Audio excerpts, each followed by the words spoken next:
Previously on I Accept Your Rejection Alpha. Lyra Nightshade was nothing. A weak, ordinary wolf, rejected by her fated mate, Alpha Cade Blackthorn, in front of the entire supernatural court. But when she dared to reject him back, everything changed. Her adoptive mother Elena betrayed her, expelling her from the pack to help Cade avoid political complications. The rejection should have destroyed her. Instead, it revealed the truth. Lyra wasn't ordinary at all. She was the last Silverblood, heir to the most powerful werewolf bloodline in history. Oracle Vera awakened her suppressed abilities through a dangerous ritual that should have killed her. When Lyra challenged Cade in the arena, she didn't just win, she forced him to submit, claimed territory for rejected wolves, and changed supernatural law forever. 6 months later, she's built the Borderlands pack into a sanctuary for 500 outcasts. Cade has spent those months in therapy, trying to become worthy of the mate he destroyed, and Lyra has become the most powerful alpha in the kingdom. But power makes you a target, and her enemies have been planning in the shadows, waiting for the perfect moment to strike. Before we begin, I know many of you have been asking about what happens after this story ends. The good news? I've written the complete continuation, plus exclusive bonus chapters showing Cade's perspective during the rejection, Elena's guilt and redemption, and an extended epilogue 5 years in the future. If you're the kind of person who can't wait for weekly uploads and wants the full story right now, I've put together a complete ebook with everything, both part 1 and 2, plus 5 exclusive bonus chapters you won't see in the videos. Link is in the description if you're interested. But if you'd rather wait for the free version here on YouTube, that's completely fine too. I just wanted to give you the option. Alright, let's get into part 2. Power doesn't corrupt, it reveals. That's what Oracle Vera had warned Lyra 6 months ago. But standing in the emergency council chamber surrounded by 12 alphas who had once wanted her dead, Lyra Silverblood was learning that power also makes you a target for enemies you never knew existed. The northern wall of the chamber exploded inward, showering the room with stone and ancient mortar. Through the smoke and debris, figures emerged, but they weren't werewolves. They were something far worse. Vampire attack on werewolf territory. Alpha Marcus Ironwood gasped, his hand instinctively reaching for weapons that weren't there. That's impossible.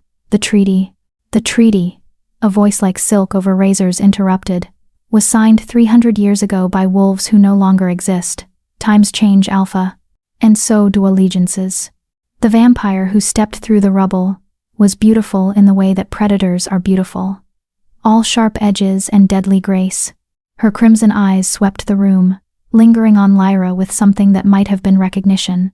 "Hello, Silverblood," she purred. "We've been waiting for you to wake up." Lyra felt her enhanced abilities flare to life, her wolf rising to meet the threat. But something was wrong.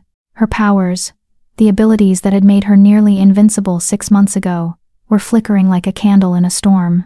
And from the satisfied smile on the vampire's face, that wasn't an accident. "What did you do to me?" Lyra demanded.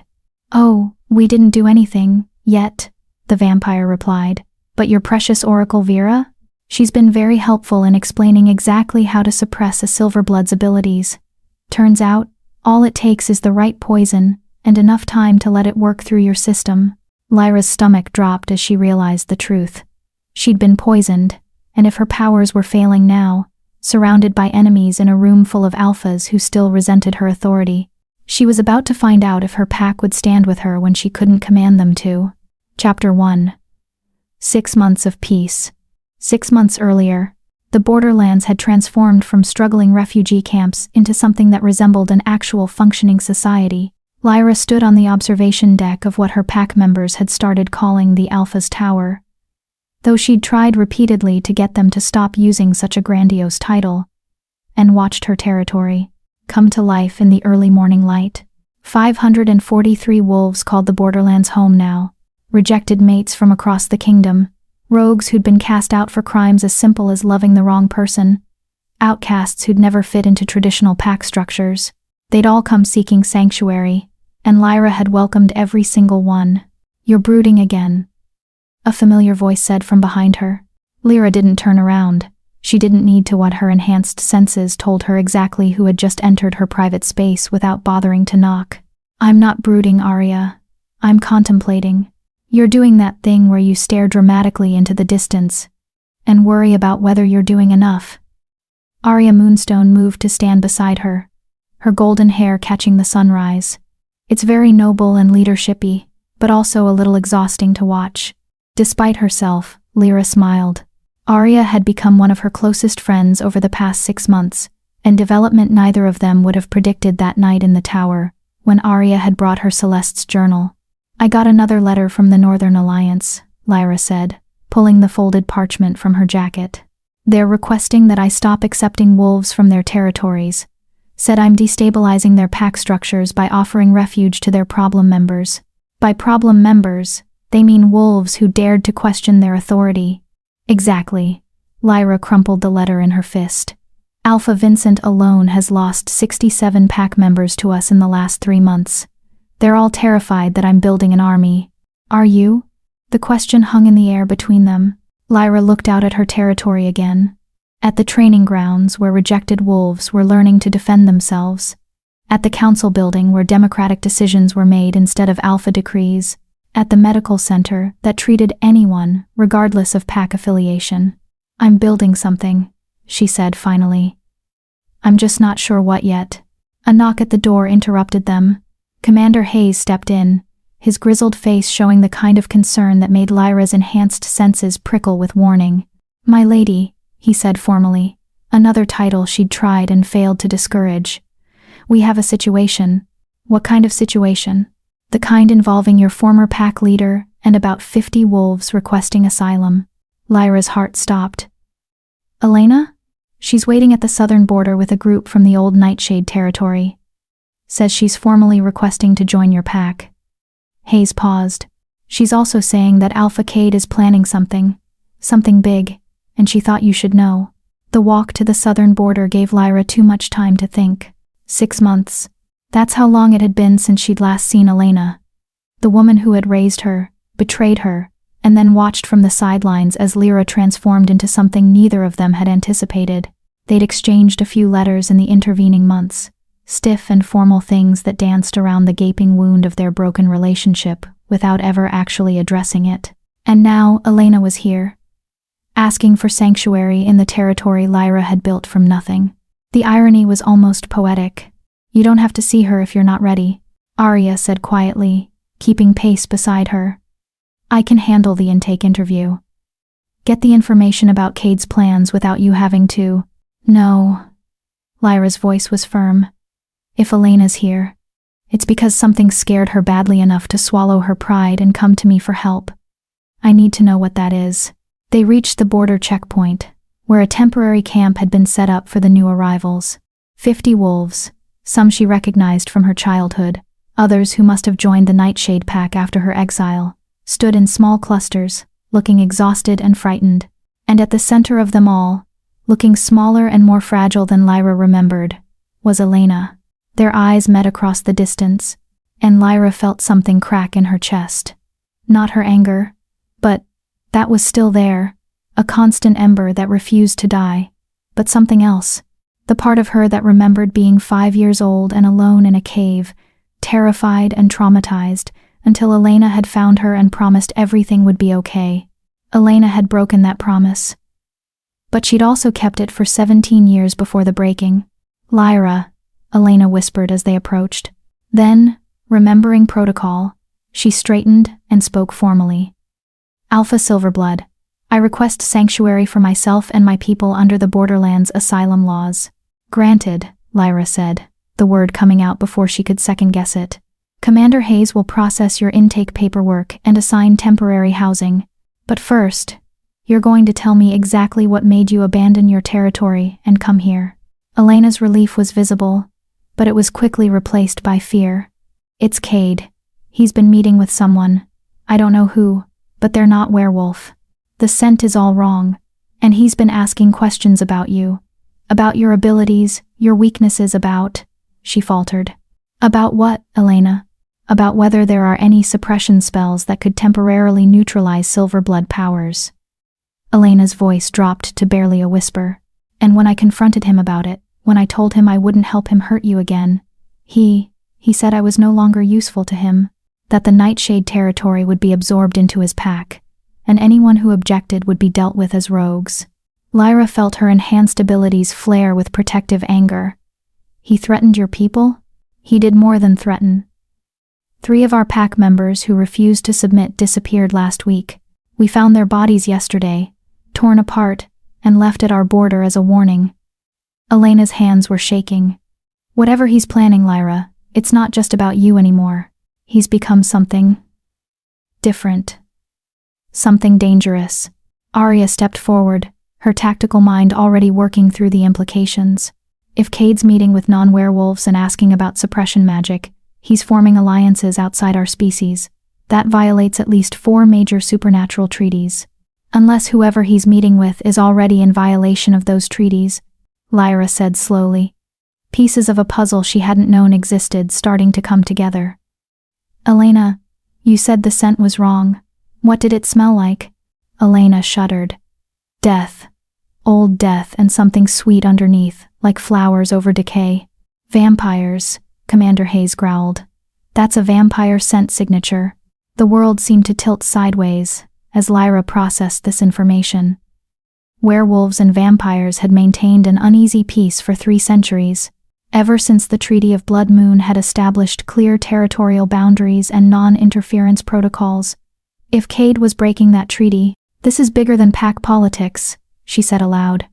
If vampires are involved, if they're actively working to suppress Silverblood abilities. She looked at Elena. Did Cade say anything else? Anything about why he's doing this? Elena's expression was agonized. He said that the supernatural world can't afford another Isabella Silverblood, that your grandmother almost destroyed the balance between species with her ambitions, and that letting you grow more powerful would be repeating history's biggest mistake. So he's decided to stop me before I become a threat. He's decided you're already a threat, Elena corrected. The fact that you've built a successful pack of 500 wolves in 6 months, that you've challenged traditional alpha authority and won, that rejected wolves across the kingdom are looking to you as proof that the system can change. She met Lyra's eyes directly. You've done more to destabilize the old order in 6 months than your grandmother managed in decades, and the alphas are terrified. Lyra felt the weight of that truth settle onto her shoulders. She'd been so focused on building her own territory, on creating a safe space for rejected wolves, that she hadn't fully considered how threatening that would appear to those who benefited from the old system. She wasn't just running a sanctuary, she was leading a revolution, whether she'd intended to or not. Get your people settled, she told Elena. We'll talk more later. Right now, I need to. The pain hit without warning. It felt like someone had driven a spike of ice directly into her chest. Lyra gasped, stumbling, her enhanced senses suddenly screaming with wrongness. Her connection to the pack bonds around her flickered like a candle in a storm. The supernatural awareness that let her sense every wolf within miles stuttered and died. Lyra! Arya caught her before she could fall. What's wrong? What's happening? I don't. Lyra tried to speak, but her voice came out strangled. The pain was spreading now, radiating from her chest through her entire body. She could feel her Silverblood abilities trying to fight whatever was attacking them, but it was like trying to hold water in her hands. Oracle Vera materialized beside them, literally materialized, using the old magic that let her travel through shadows when needed. Her ancient face was pale with concern. Suppression poison, the Oracle said grimly, her hands already glowing with diagnostic magic as she examined Lyra. Someone's been dosing you with gradual amounts over the past several weeks. It's designed to build up slowly in your system, undetectable until it reaches critical mass. But how? Commander Hayes demanded. She hasn't left the territory. Everything she eats and drinks is tested. It's not in her food or water, Oracle Vera interrupted. It's in the air itself. Someone has been burning suppression herbs in small amounts around her quarters. The smoke is nearly undetectable, and the effects are cumulative. Her eyes met Lyra's. You've been breathing it in for weeks, child. Your abilities have been slowly deteriorating without you realizing it. Lyra's mind raced even as her body struggled to function. Someone in my own pack poisoned me? Or someone with access to your private spaces? Oracle Vera said carefully. The implications were staggering. Either Lyra had a traitor among the wolves she'd sworn to protect, or her security was so compromised that enemies could enter her personal quarters undetected. Either option meant she wasn't as safe as she'd believed. "How long do I have?" she asked, forcing her voice to remain steady even as another wave of pain crashed through her. "Before the suppression becomes permanent?" Oracle Vera's expression was grim. 3 days. Maybe 4 if you stop all exposure immediately. After that, your Silverblood abilities will be locked away permanently, and you'll be just an ordinary alpha, assuming the poison doesn't kill you outright. Can you counter it? I can slow it, but the full cure requires ingredients from vampire territory. Specifically, midnight lotus that only grows in their sacred gardens. The very gardens that are forbidden to werewolves under the Treaty of Blood Moon. Lyra laughed, but there was no humor in it. Of course it does. So either I lose my abilities permanently, or I violate a 300-year-old treaty and risk starting a supernatural war. There might be another option, Elena said quietly. All eyes turned to her. Cade mentioned something about a gathering, a secret meeting of the major supernatural species leaders happening in neutral territory in 3 days. If the vampires are there, if you could negotiate directly with their council. That's suicide, Commander Hayes said flatly. Walking into a gathering of species leaders while her powers are failing? She'd be defenseless. I'd be demonstrating good faith, Lyra countered, her tactical mind already working through possibilities despite the pain. If vampires are working with Cade to suppress my abilities, it means they see me as a threat. But if I show up asking for diplomatic solutions instead of violent confrontation, you prove you're not your grandmother. Arya finished. You show them that Silverblood power doesn't automatically mean Silverblood tyranny. Oracle Vera was shaking her head. It's too dangerous. In your current condition, you couldn't defend yourself against a determined attack. And there will be alphas at that gathering who would love to see you eliminated. Then I don't go alone. Lyra straightened despite the pain, forcing her voice to carry the authority of an alpha, even as her abilities failed her. I bring representatives from my pack. I bring witnesses who can testify to what we're building here. And I bring proof that the old system is failing. She looked around at the assembled wolves, her people, refugees and outcasts who had found purpose in her territory. 6 months ago, I stood in an arena and chose mercy over revenge. I'm going to make the same choice now. Whoever is trying to suppress my abilities, whoever is working with Cade to eliminate me as a threat, they're expecting violence. They're expecting me to become the monster they've already decided I am. Her eyes blazed, despite the poison weakening her system. So we're going to surprise them. We're going to show up at their secret gathering, and we're going to negotiate like civilized beings. And if they refuse... She smiled, showing teeth. Then at least we'll know exactly who our enemies are. Chapter 2. The Coalition of Alphas. The emergency council meeting was called for midnight, the traditional hour for pack business that no alpha wanted witnesses to observe. Lyra sat at the head of the circular table in her council chamber, feeling the suppression poison working through her system like slow ice. Her enhanced senses were failing intermittently now, flickering in and out like a damaged light. One moment she could feel every heartbeat in the building, and the next, she was reduced to normal werewolf perception. It was terrifying. And she couldn't let anyone see how terrified she was. 12 alphas had responded to King Aldrich's summons, the most powerful pack leaders in the kingdom, gathered in one room for the first time since Lyra's challenge against Cade 6 months ago. They sat around the table in order of territorial size, each one radiating barely contained hostility. Cade was notably absent. Let's get this over with, Alpha Marcus Ironwood said, his voice carrying the arrogance of someone who controlled a third of the kingdom's mining resources. We all know why we're here. The Silverblood situation has gone too far.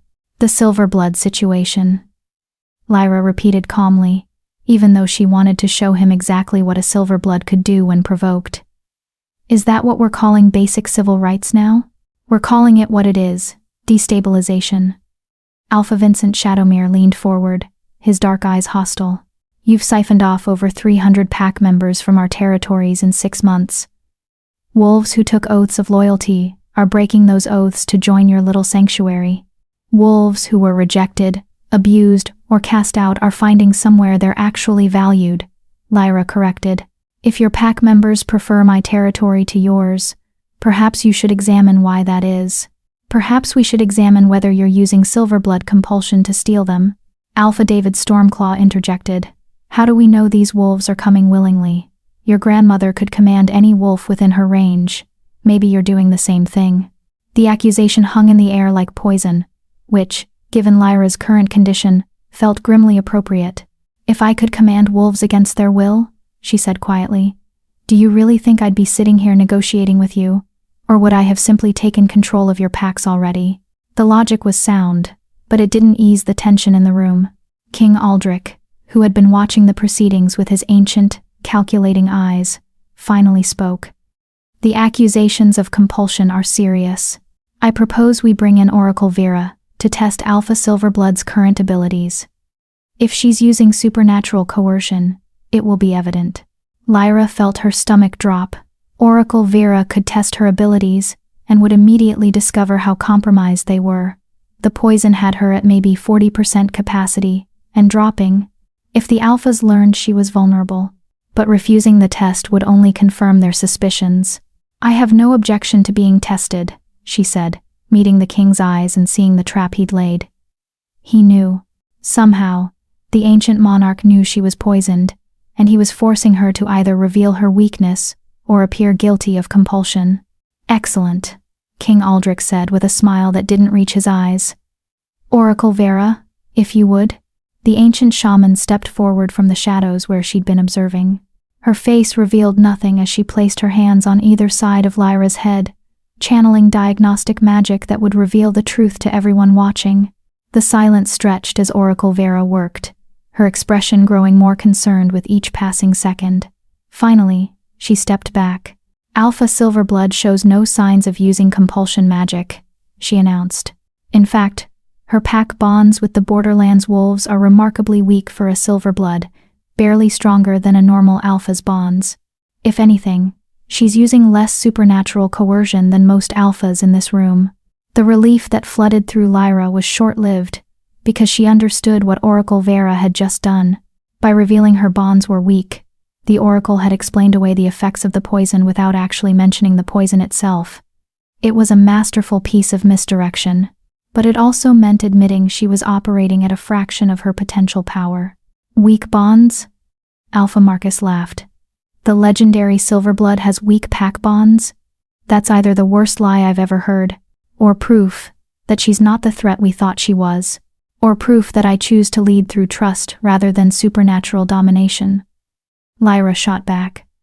Unlike some alphas in this room, who maintain their authority through fear and compulsion, the temperature in the room dropped several degrees as her barb hit home. Every alpha present used some level of supernatural coercion to maintain pack loyalty. It was standard practice, but none of them liked having it stated so baldly. This is getting us nowhere, Alpha Sarah Moonriver said. She was one of the few female alphas in the kingdom, and one of the few who hadn't openly opposed Lyra's sanctuary. The real issue isn't whether Silverblood is using compulsion, it's whether we can continue to sustain the current system when rejected wolves have a legitimate alternative. Exactly, Alpha Vincent snapped. She's created a competing power structure that undermines traditional pack authority. Every rejected wolf who successfully finds sanctuary in her territory is proof that the old ways are obsolete. Maybe they are obsolete, Lyra said quietly. The room erupted in shouting. Multiple alphas were on their feet, voices overlapping in anger and outrage.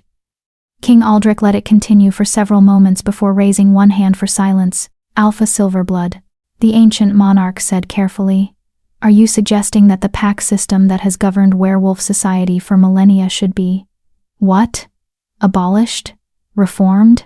I'm suggesting, Lyra said, choosing her words carefully while another wave of poison-induced pain rolled through her system, that any system requiring the destruction of innocent wolves to maintain stability is a system worth reconsidering. Innocent? Alpha Marcus scoffed. These are wolves who failed to secure proper mates, who couldn't maintain pack standing, who proved themselves unworthy of Qualdens. They're wolves whose only crime was being inconvenient, Lyra interrupted, her voice sharp as broken glass. Mates rejected because they weren't politically advantageous. Pack members exiled because they questioned unfair orders. Wolves cast out for crimes as simple as falling in love with someone from a rival pack. She stood, and despite her weakened state, power still radiated from her like heat. You want to know what I'm building in the Borderlands?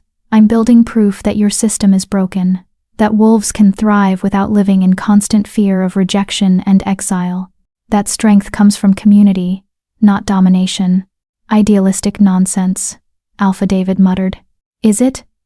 Arya spoke up from her position behind Lyra's chair. Because the Borderlands pack has lower violence rates, higher productivity, and better resource management than any traditional pack of comparable size, we've created a functioning economy, a democratic council, and a defensive force that trains every wolf, regardless of their rank. She pulled out a folder thick with documentation and slid it across the table. We expected you to demand proof that our system works, so we brought 6 months of data, crime statistics, economic output, satisfaction surveys, comparative analysis with traditional pack structures. Her smile was sharp. Turns out, wolves who aren't living in fear of arbitrary rejection are actually quite productive.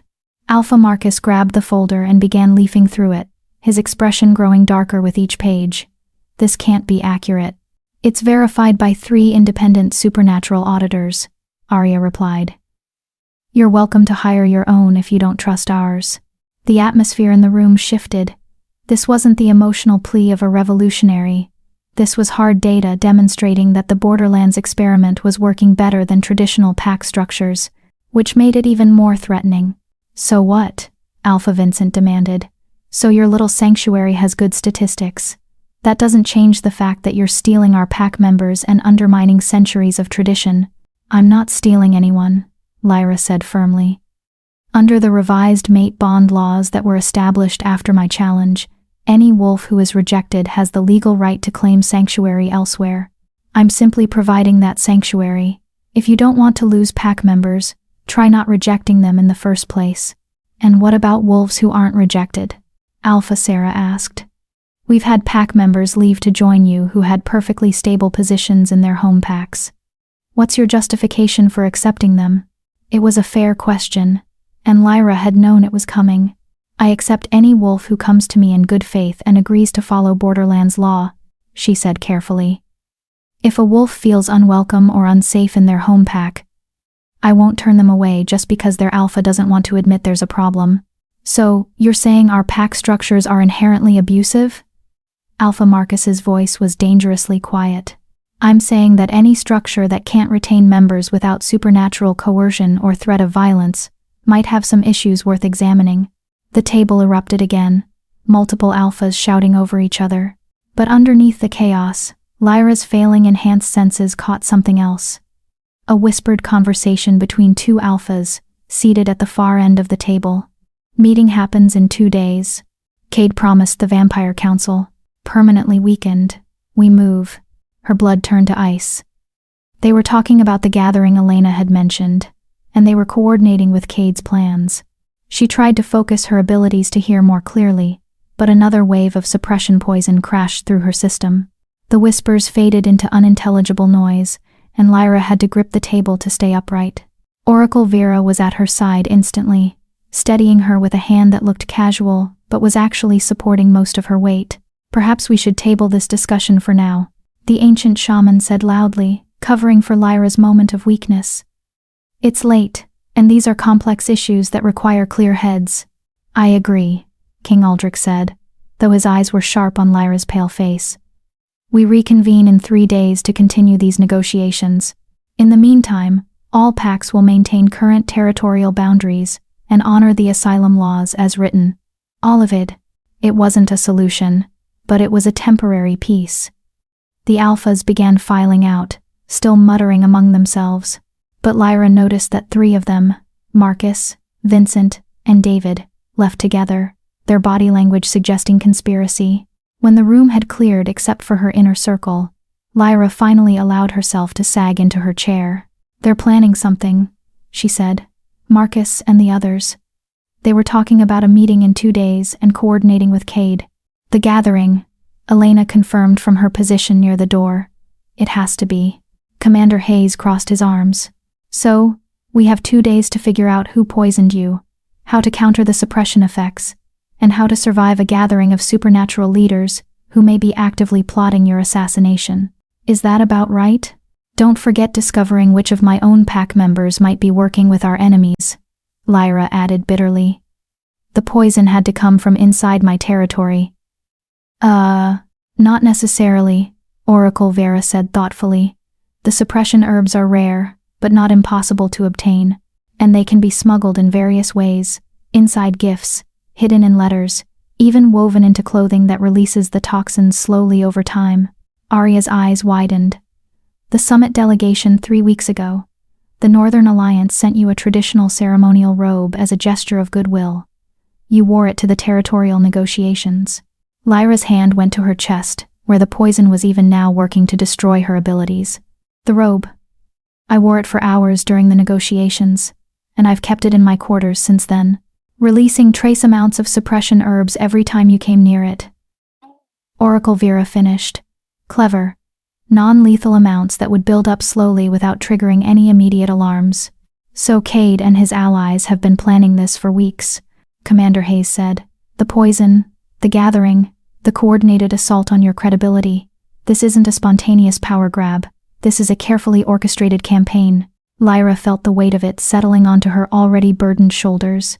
She'd known the established alphas resented her success, but she hadn't realized how far they were willing to go to eliminate her. We need leverage, she said finally. Something that makes me too valuable to kill, or too dangerous to attack directly. Because right now, I'm a wounded alpha with failing abilities facing coordinated opposition from multiple packs and possibly vampire involvement. What about the data Arya presented? Elena suggested. If the Borderlands model is demonstrably superior to traditional pack structures, that's leverage. Other territories might want to replicate your success, or they might want to destroy it before the idea spreads, Arya countered. Both, Lyra decided. We release the data publicly. Not just to the alphas, but to every pack in the kingdom. Let ordinary wolves see proof that there's an alternative to the fear-based hierarchy they've always known. Commander Hayes looked impressed. You're turning this into a propaganda war. Hearts and minds instead of just territory and power. I'm giving wolves a choice, Lyra corrected, and betting that when given the choice between fear and freedom, most will choose freedom. She stood, fighting through the waves of weakness washing over her.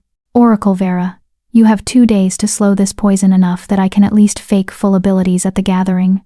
Commander Hayes, I want a full security review. 2. Every person who's had access to my quarters. Every gift received. Every visitor logged. Arya, prepare a public information campaign. Elena. She paused, looking at the woman who had raised her and betrayed her. Elena, I need you to contact anyone from the old Nightshade pack who might still have connections to Cade's inner circle. Find out everything you can about his plans for the gathering. Elena nodded, tears shining in her eyes at being trusted with something important. I won't let you down this time. I see that you don't, Lyra said quietly. As her council dispersed to their various tasks, Lyra remained in the chamber, staring at the map of territories spread across the table. 6 months ago, she'd had nothing but her newly awakened abilities and a righteous anger at the injustice of the world. Now she had a pack, a territory, enemies who wanted her dead, and abilities that were failing at the worst possible time. But she also had something her grandmother had never had. Wolves who chose to follow her not because they were compelled, but because they believed in what she was building. That would have to be enough, because in 2 days, she would walk into a gathering of enemies with failing powers and nothing but her wits to protect her. And somehow, she would have to convince them all that the Silverblood line was worth preserving instead of destroying. No pressure, she thought grimly. No pressure at all. Chapter 3. The Ancient Prophecy Revealed. Oracle Vera's private chambers were located in the oldest part of Lyra's territory, a cave system that predated werewolf civilization by millennia. The walls were covered in ancient symbols that seemed to shift and move in the flickering torchlight, and the air itself hummed with old magic that made Lyra's compromised abilities resonate painfully. Drink this, Oracle Vera commanded, handing Lyra a cup filled with something that looked like liquid moonlight and smelled like rotting flowers. Lyra eyed it suspiciously.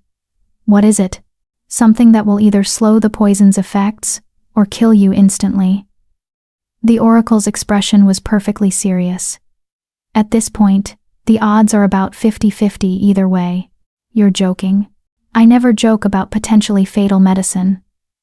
Oracle Vera gestured impatiently. "Drink. We don't have time for you to be precious about this." Lyra drank.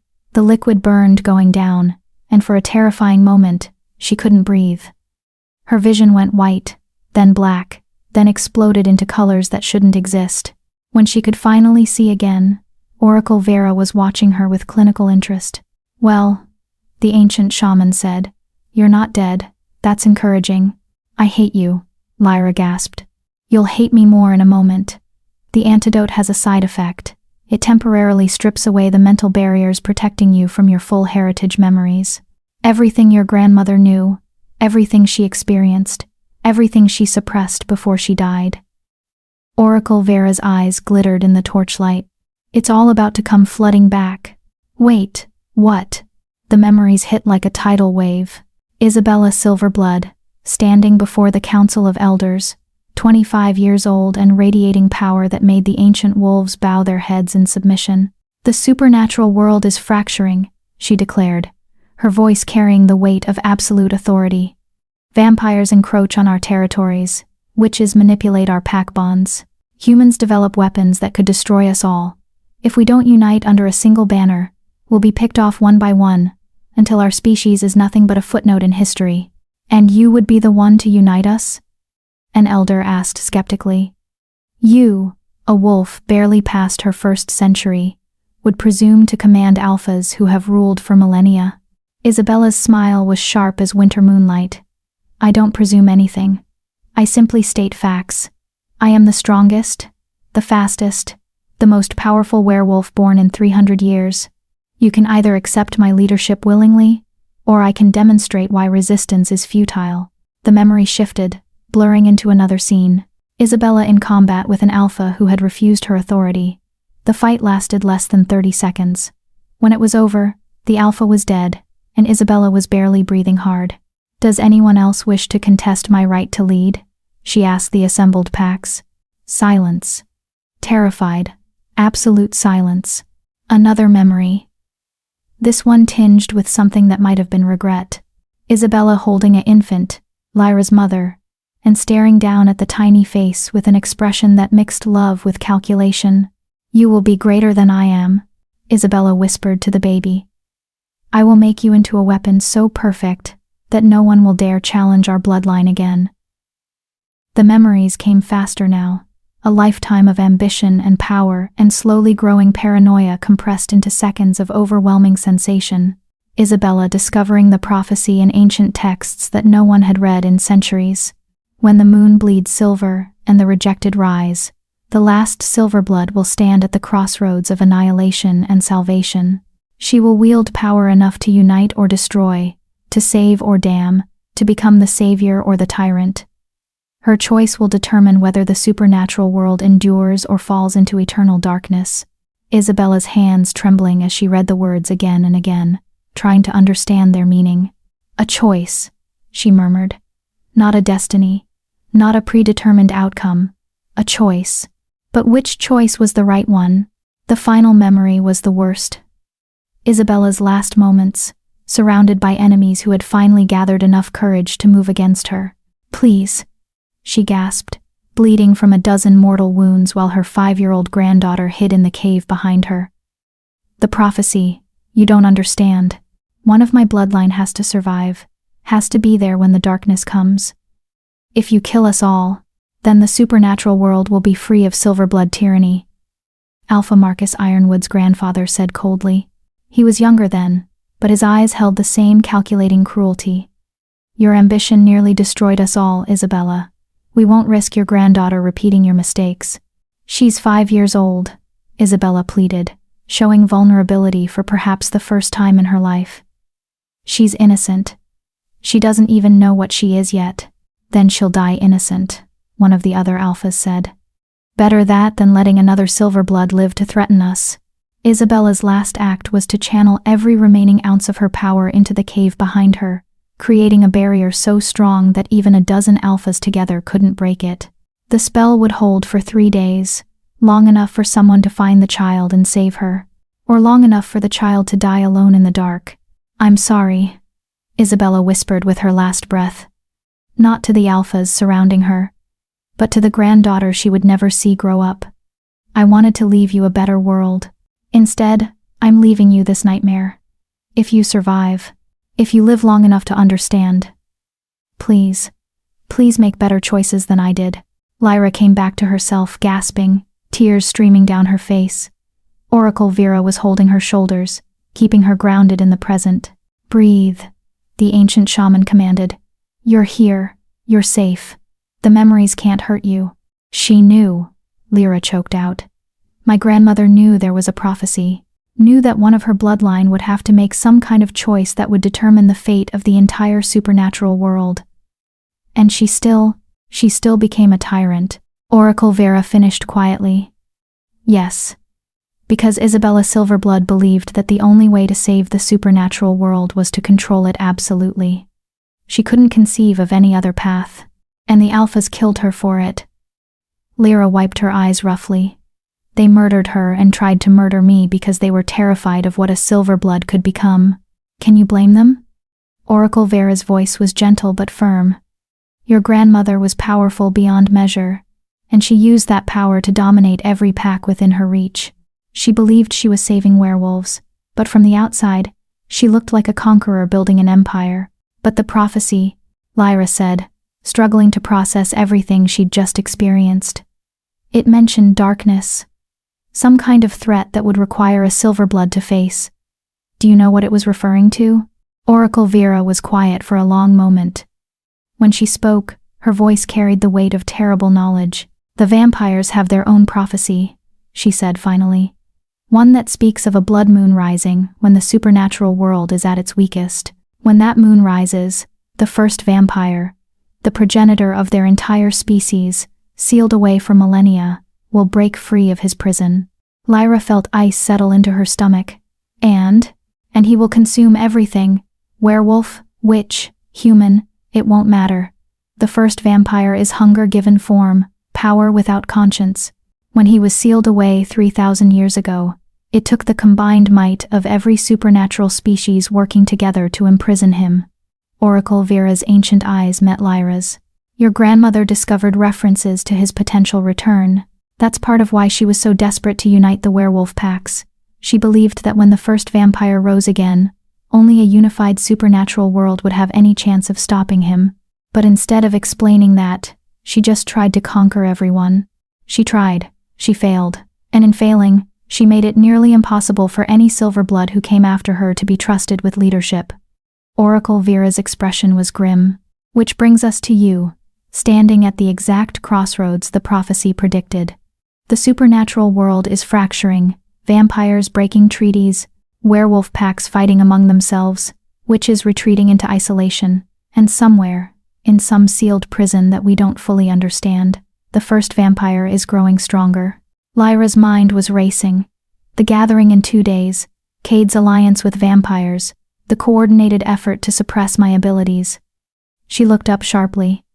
"They know. The vampires know the first vampire is close to breaking free, and they're trying to prevent any unified resistance. Or they're trying to ensure that when he rises, werewolves are too weak and divided to oppose him effectively." Oracle Vera agreed, which amounts to the same thing, the end of werewolf society as we know it. Why would vampires want that? Wouldn't the first vampire threaten them too? Some vampire factions believe they can control him. Others think they can appease him by offering him other species as tribute. The oracle's voice was heavy with disgust. And some simply want to watch the world burn. Vampires are not a unified species any more than we are. They have their own internal conflicts, their own power struggles. Lyra stood and began pacing, her tactical mind working through the implications, even as the suppression poison continued its slow work through her system. "So, let me see if I understand this correctly. I'm prophesied to stand at a crossroads where my choices will determine whether the supernatural world survives or falls into darkness. My grandmother tried to prevent the apocalypse through tyranny, and failed. The first vampire is close to breaking free of his prison. Vampires are working with werewolf alphas to keep me weak and divided, and I have approximately 2 days to figure out how to unite supernatural species that have spent centuries learning to hate and fear each other. That's remarkably accurate, yes, Oracle Vera said. And just to make things interesting, I'm currently poisoned, my abilities are failing, and half the alpha community wants me dead. Also accurate. Lyra laughed, but there was an edge of hysteria to it. This is insane. I'm 23 years old. 6 months ago, I was a nobody rogue with no pack and no future. Now I'm supposed to save the entire supernatural world from an ancient vampire apocalypse? The prophecy doesn't care about your age or your preparations, Oracle Vera said. It only cares about your choices, and right now, you're standing at the first major choice point, which is the gathering in 2 days. You can go and try to negotiate peace, revealing your weakness and hoping that diplomacy will work, or you can stay here, consolidate your power, and prepare for war against enemies who are already moving against you. Oracle Vera's eyes glittered in the torchlight. One path risks everything on the chance that supernatural leaders will choose cooperation over conflict. The other path accepts that conflict is inevitable and prepares accordingly. My grandmother would choose war, Lyra said slowly. Your grandmother did choose war. And it got her killed while accomplishing nothing except making every other species more paranoid and hostile. Oracle Vera stepped closer. But you're not your grandmother, Lyra. That's the entire point of the prophecy. You have the chance to make different choices. Better choices. Or worse ones, Lyra muttered. What if I'm wrong? What if I go to this gathering and try to build bridges, and all I do is get myself killed and leave the supernatural world with no Silverblood to face the first vampire when he rises? Then you'll have failed spectacularly, and doomed us all, Oracle Vera said with brutal honesty. But at least you'll have failed while trying to be better than the tyrant who came before you. It was, Lyra reflected, possibly the worst motivational speech she'd ever heard. And yet, somehow, it helped. Tell me about the gathering, she said finally. Who will be there? What are the power dynamics? What leverage do I actually have? Oracle Vera pulled out a worn leather journal and opened it to a page covered in names and notes. The gathering is being held at the crossroads, neutral territory that belongs to no single species. Every major supernatural faction will send representatives. For vampires, it will be Lady Seraphina Nightborn and her council of elders. For witches, the Coven of Three Moons. For werewolves, King Aldrich, and whichever alphas he chooses to bring. And they're all going to be discussing what? Exactly? How to prevent the apocalypse. They're going to be discussing how to maintain the current power balance while the world slowly tears itself apart, Oracle Vera corrected. None of them want to acknowledge the first vampire threat, because acknowledging it would require cooperation and sacrifice. It's easier to pretend the danger doesn't exist, and keep fighting over territorial scraps. So I show up and what? Announce that an ancient vampire apocalypse is coming and they should all work together. You show up and prove that cooperation is possible, that werewolves can build something better than fear-based hierarchy, that rejected wolves and outcasts can create a thriving society. Oracle Vera's voice grew more intense. You show them the data Arya compiled. You demonstrate that the Borderlands model works, and you offer them a choice. Continue with the old system, and watch it collapse under its own contradictions, or try something new. That's assuming they don't just kill me the moment I walk in. There are rules at the crossroads. Ancient laws that even vampire elders respect. No violence is permitted on neutral ground, and any faction that breaks that law faces sanction from all other factions. Oracle Vera paused. Of course, that only protects you during the actual gathering. Before and after. She shrugged eloquently. So, I need to survive getting there, survive the gathering itself, and survive leaving, all while poisoned and with failing abilities. I did mention this was the crossroads of the prophecy, didn't I? Oracle Vera's smile was grim. No one promised it would be easy. Lyra looked down at her hands, ordinary-looking hands that supposedly held the power to save or doom the supernatural world. She thought about her grandmother, driven by the best intentions into becoming a tyrant.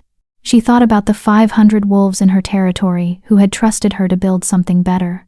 She thought about the first vampire, growing stronger in some ancient prison, waiting for the moment when supernatural divisions would be too deep to resist his return. And she thought about Kade, her rejected mate who was now working with vampires to ensure she never became powerful enough to challenge anyone. "I need to see him," she said suddenly. Oracle Vera raised an eyebrow. "See who?" "Kade. Before the gathering. I need to understand why he's doing this, why he's willing to betray his own species to keep me powerless."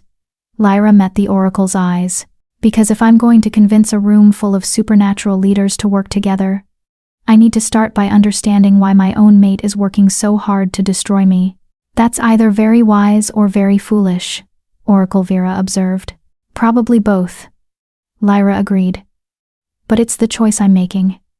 Can you arrange a meeting?" The ancient shaman was quiet for a moment, then nodded slowly. "I can get word to him. Whether he agrees to meet is another question. He'll meet," Lyra said with certainty she didn't entirely feel. "The mate bond is still there, even if we've both spent 6 months pretending it isn't. He'll come. And if he comes planning to finish what the poison started?" Lyra smiled, and there was something of her grandmother's dangerous edge in the expression. "Then I guess we'll find out if I'm really as weak as everyone thinks I am." Chapter 4. Kade's Redemption Arc. The meeting place was a clearing on the border between Lyra's territory and Kade's, neutral ground, where neither could claim the advantage of home territory. Lyra arrived an hour before dawn with only Commander Hayes as backup, though she knew Oracle Vera was watching from the shadows with enough old magic ready to level the entire forest if necessary. The suppression poison was worse today. Her enhanced senses flickered in and out like a dying flame, and the constant pain had become a dull companion she'd almost grown used to. Almost. Kade emerged from the tree line exactly on time, alone as she'd requested. In the pre-dawn darkness, his storm-gray eyes seemed to glow with their own light. The mate bond flared between them, weakened by months of denial and her current condition, but still present. Still pulling at something deep in her chest that she'd tried very hard to ignore. He looked different. Thinner, perhaps. Tired in a way that had nothing to do with physical exhaustion. And when their eyes met across the clearing, she saw something in his expression that she'd never seen before. Regret. "Lyra," he said, his voice rough with emotion. "You look poisoned?" she finished. "Yes, well, that tends to happen when someone's been systematically dosing you with suppression herbs for weeks. Funny thing about that, the toxin signature matches the rare strain that only grows in 3 locations, one of which happens to be in your territory." Kade's face went pale. "You think I poisoned you?" "I think someone with access to rare suppression herbs and significant motivation to see me weakened poisoned me. You check both boxes." Lyra kept her voice level despite the way her heart was hammering. "But I also think that if you actually wanted me dead, I'd be dead. So either you're incompetent at assassination, or you're not the one who ordered it." "I didn't." Kade took a step forward, then stopped himself. "I swear on the moon goddess herself, I had nothing to do with poisoning you." "Then why are you meeting with vampires?" Lyra demanded. "Why are you coordinating with alphas who openly want me eliminated? Why are you working so hard to ensure I fail?" The question hung in the air between them, heavy with 6 months of unresolved history. Kade was silent for a long moment, his jaw working as if he was physically fighting to get the words out. When he finally spoke, his voice was barely above a whisper. "Because I'm terrified of you." Of all the answers Lyra had expected, that wasn't one of them. "You're... what?" "Terrified," Kade repeated, louder now. "Of you. Of what you are. Of what you make me feel. Of what it means that the moon goddess chose you, someone so fundamentally good and decent, to be mated to someone as broken as me." He moved closer, and Lyra could see the raw emotion in his eyes now. 6 months ago, I rejected you because I couldn't handle the intensity of the bond. Because every instinct I had was screaming at me to submit to you, to trust you, to be vulnerable in ways I'd spent my entire life learning to avoid. His voice cracked. I told myself it was because you weren't suitable. That you weren't strong enough, weren't powerful enough, weren't alpha material. And then I became exactly what you feared most, Lyra said quietly. You became everything I'd convinced myself was impossible. Cade's hands clenched into fists at his sides. A powerful alpha who leads through trust instead of fear. Someone who builds instead of dominates. Who shows mercy without being weak. Who makes wolves want to follow her not because they're compelled, but because they believe in her. He laughed, but there was no humor in it. Do you know what it's like? Watching you build something genuine while I maintain my pack through supernatural coercion and inherited authority? Do you know how it feels to realize that everything I was taught about leadership and power was wrong, and the proof is standing right there in your territory, thriving without me?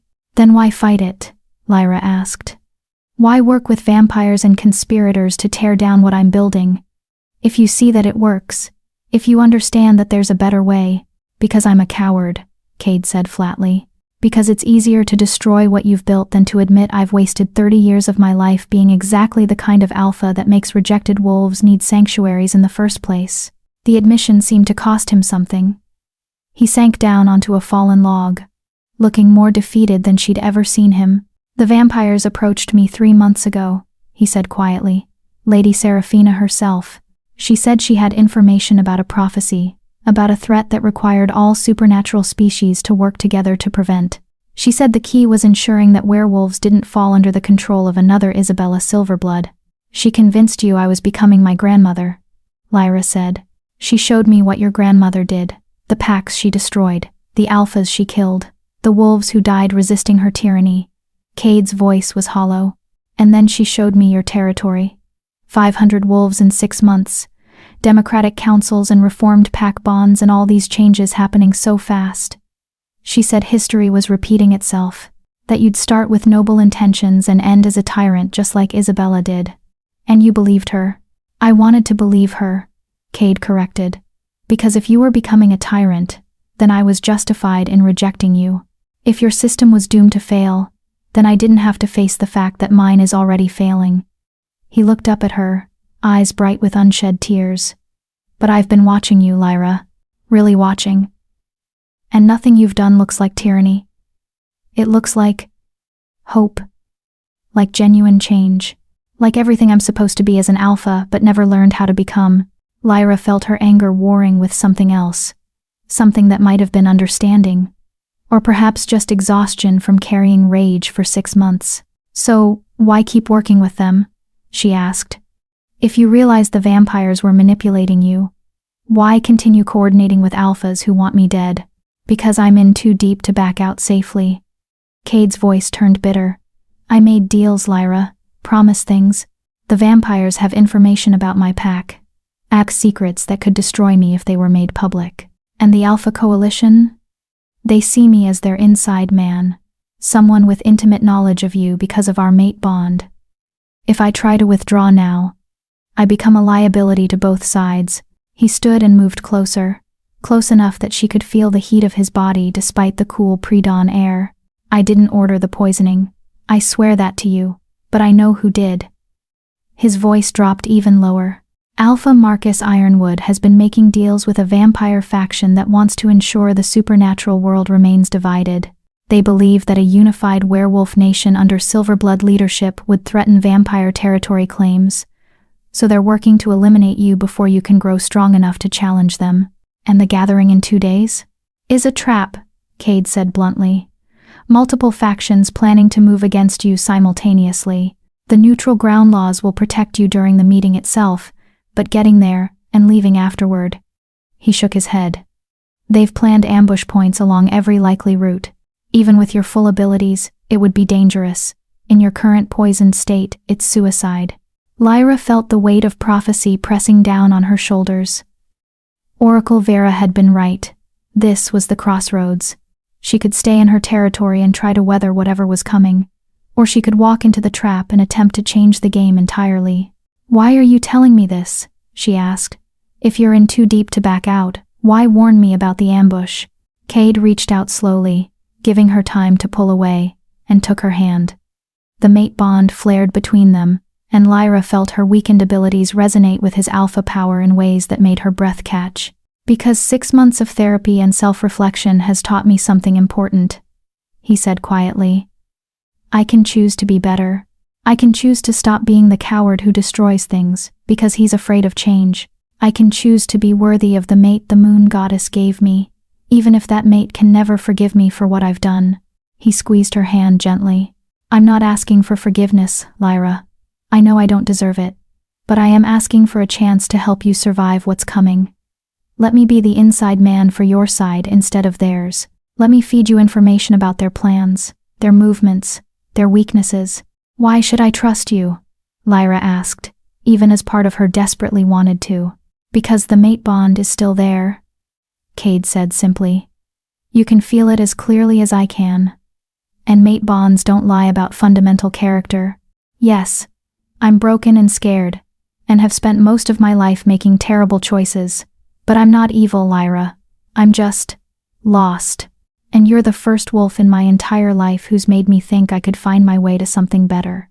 Lyra closed her eyes, feeling the truth of his words resonating through the bond. He was telling the truth, or at least, the truth as he understood it. That didn't mean she could trust him completely, but it meant he was offering her something valuable.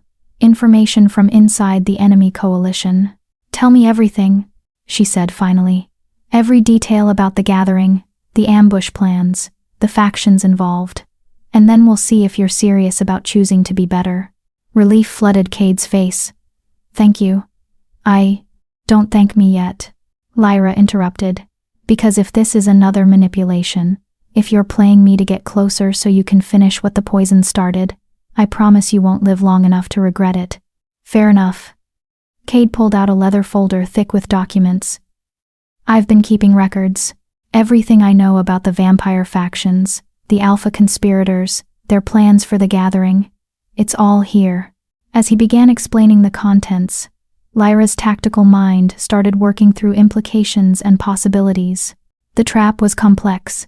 Multiple layers of deception designed to ensure she couldn't escape even if she figured out one level of the conspiracy.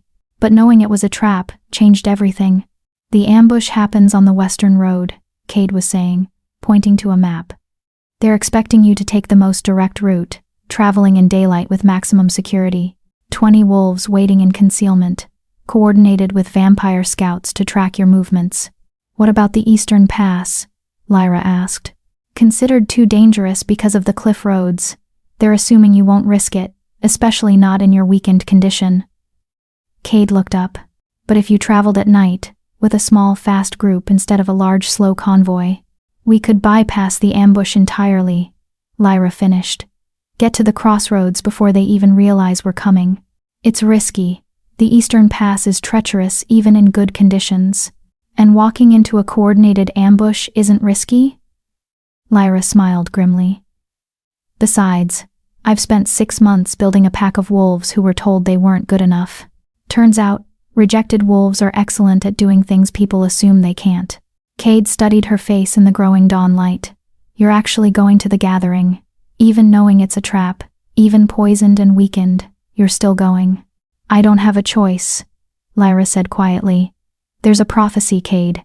An ancient one about a Silverblood standing at a crossroads that determines whether the supernatural world survives or falls into darkness, and I'm pretty sure the gathering is that crossroads."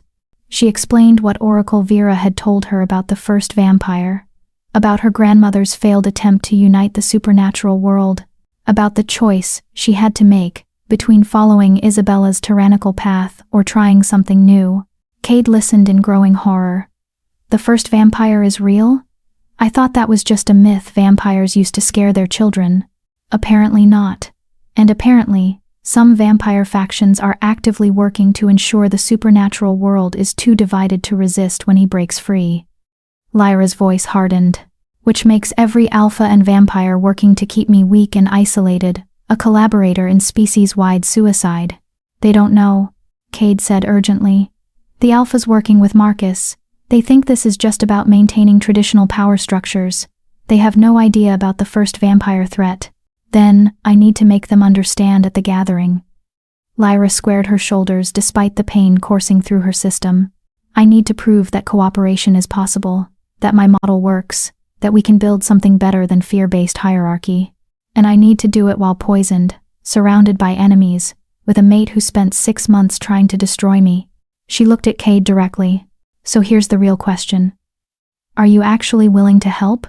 Or are you just trying to salve your conscience before you go back to the conspirators and report everything I just told you? The mate bond thrummed between them as Cade met her eyes. She could feel his turmoil, his desire to be better warring with a lifetime of choosing the safe, self-protective path. I'll help, he said finally. But I need something from you in return. What? Take me with you to the gathering. Let me stand beside you when you make your case. Let me publicly repudiate the Alpha Coalition and declare my support for the Borderlands model. His voice grew stronger. Let me prove I'm choosing to change, not just saying the words. Lyra's first instinct was to refuse. Trusting Cade with information was one thing. Walking into a hostile gathering with him at her side was something else entirely. But as she looked at him, feeling the mate bond's honest resonance, she realized something important. If she wanted supernatural leaders to believe cooperation was possible, she needed to demonstrate it. And what better demonstration than a rejected mate and rejecting Alpha standing together instead of destroying each other? One condition, she said. You stop working with the conspirators immediately. No more meetings, no more coordination, no more playing both sides. If you're with me, you're all the way with me. Agreed. Cade's response was immediate. And you agree to my pack laws. While you're in my territory, you follow my rules, including the prohibition on using supernatural coercion to maintain authority. He flinched at that but nodded. Agreed. And if you betray me again. Lyra's voice dropped to something deadly quiet. I will make what I did to you in the arena 6 months ago look like a mercy. Understand? Understood. Cade's storm-gray eyes were steady on hers. I won't betray you, Lyra. Not again. I swear it on the mate bond itself. The vow resonated through their connection with the weight of sacred oath. Whatever else Cade was, he wasn't lying about this commitment. Then we have a deal, Lyra said. We leave for the crossroads tomorrow at sunset. Small group. Fast movement. Eastern Pass route. You, me, Arya, Commander Hayes, and Oracle Vera. The Alpha Coalition will realize I've switched sides the moment I don't show up for the ambush coordination meeting tonight. Good. Lyra's smile was sharp. Let them scramble to adjust their plans at the last minute. Chaos is an advantage when you're already outmatched. As the sun finally broke over the horizon, painting the clearing in shades of gold and amber, Lyra felt something shift. Not just in her relationship with Cade, but in the larger pattern of events swirling around her. She was still poisoned, still facing coordinated enemies on multiple fronts, still standing at a prophetic crossroads with the fate of the supernatural world hanging in the balance. But now, she had information, she had a strategy, and she had an ally where she'd previously had an enemy. It wasn't much, but it was more than her grandmother had ever had. One more thing, Cade said as they prepared to part ways. The vampire who approached me, Lady Seraphina. She mentioned something strange during our last meeting. She said that the first vampire's prison is beginning to crack, and that the only thing strong enough to repair it is what? Lyra prompted when he trailed off. The combined power of a perfectly bonded alpha pair, channeling old magic through a complete mate connection. Cade's voice was quiet. She said, Your grandmother never achieved it because she rejected genuine emotional bonds in favor of domination. But if two alphas who were true mates could actually complete their bond without rejection or coercion. He didn't finish the sentence, but he didn't need to. Lyra understood the implication perfectly. The prophecy wasn't just about her choice between tyranny and cooperation. It was about whether she could achieve what her grandmother never had, a genuine connection strong enough to channel the kind of power needed to save the supernatural world. And the only wolf capable of forming that bond with her was standing right in front of her, asking for a chance to be worthy of it. No pressure, she said, echoing her thought from days ago. Cade's smile was tentative but genuine. No pressure at all. As they parted ways to prepare for the journey ahead, Lyra felt the mate bond settle into something more stable than it had been in months. Not healed. They were nowhere near healed. but maybe, possibly, beginning to move in that direction. Which was good, because if Oracle Vera was right about what they'd need to face the first vampire, she and Cade were going to need every bit of connection they could manage. The gathering was in 36 hours. The ambush would fail, the conspirators would be thrown into confusion, and Lyra would walk into a room full of supernatural leaders with a plan that was either brilliantly audacious or completely insane. Possibly both, but at least she wouldn't be walking in alone. Chapter 5. The Betrayal from Within. The War Council meeting began at noon, 30 hours before they were scheduled to leave for the crossroads. Lyra had assembled her inner circle in the secure chamber beneath her tower, a room warded with enough old magic to prevent any supernatural eavesdropping. Around the table sat Arya, Commander Hayes, Oracle Vera, Elena, and now Cade, whose presence had caused raised eyebrows but no direct objections. Yet, "Let me make sure I understand this correctly," Arya said, her voice tight with barely controlled anger as she stared at Cade. "You've spent 6 months working with vampires and alpha conspirators to undermine everything we've built here. You've been complicit in plans to assassinate Lyra, and now we're just supposed to trust you because you had a moment of conscience?" "No," Cade said quietly. "You're supposed to trust the information I'm providing, verify it independently, and use it to survive what's coming. Whether you trust me personally is irrelevant." "The hell it is," Commander Hayes growled. "You'll be traveling with us, sleeping in proximity to our alpha, positioned to strike when she's most vulnerable. Your trustworthiness is extremely relevant." "Then bind me," Cade suggested. "Use suppression cuffs, assign guards. Put whatever magical restrictions Oracle Vera can conjure on my abilities. I don't care. I'll submit to whatever security measures make you comfortable, as long as you use the intelligence I'm providing." The offer seemed to surprise everyone except Oracle Vera, who was studying Cade with calculating eyes. "That's a significant gesture," the ancient shaman observed. "An alpha volunteering for suppression? You must be serious about switching sides." "I'm serious about not watching the supernatural world collapse because I was too much of a coward to help prevent it," Cade replied. Lyra felt the mate bond resonating with his sincerity, but she also knew that bonds could be misleading.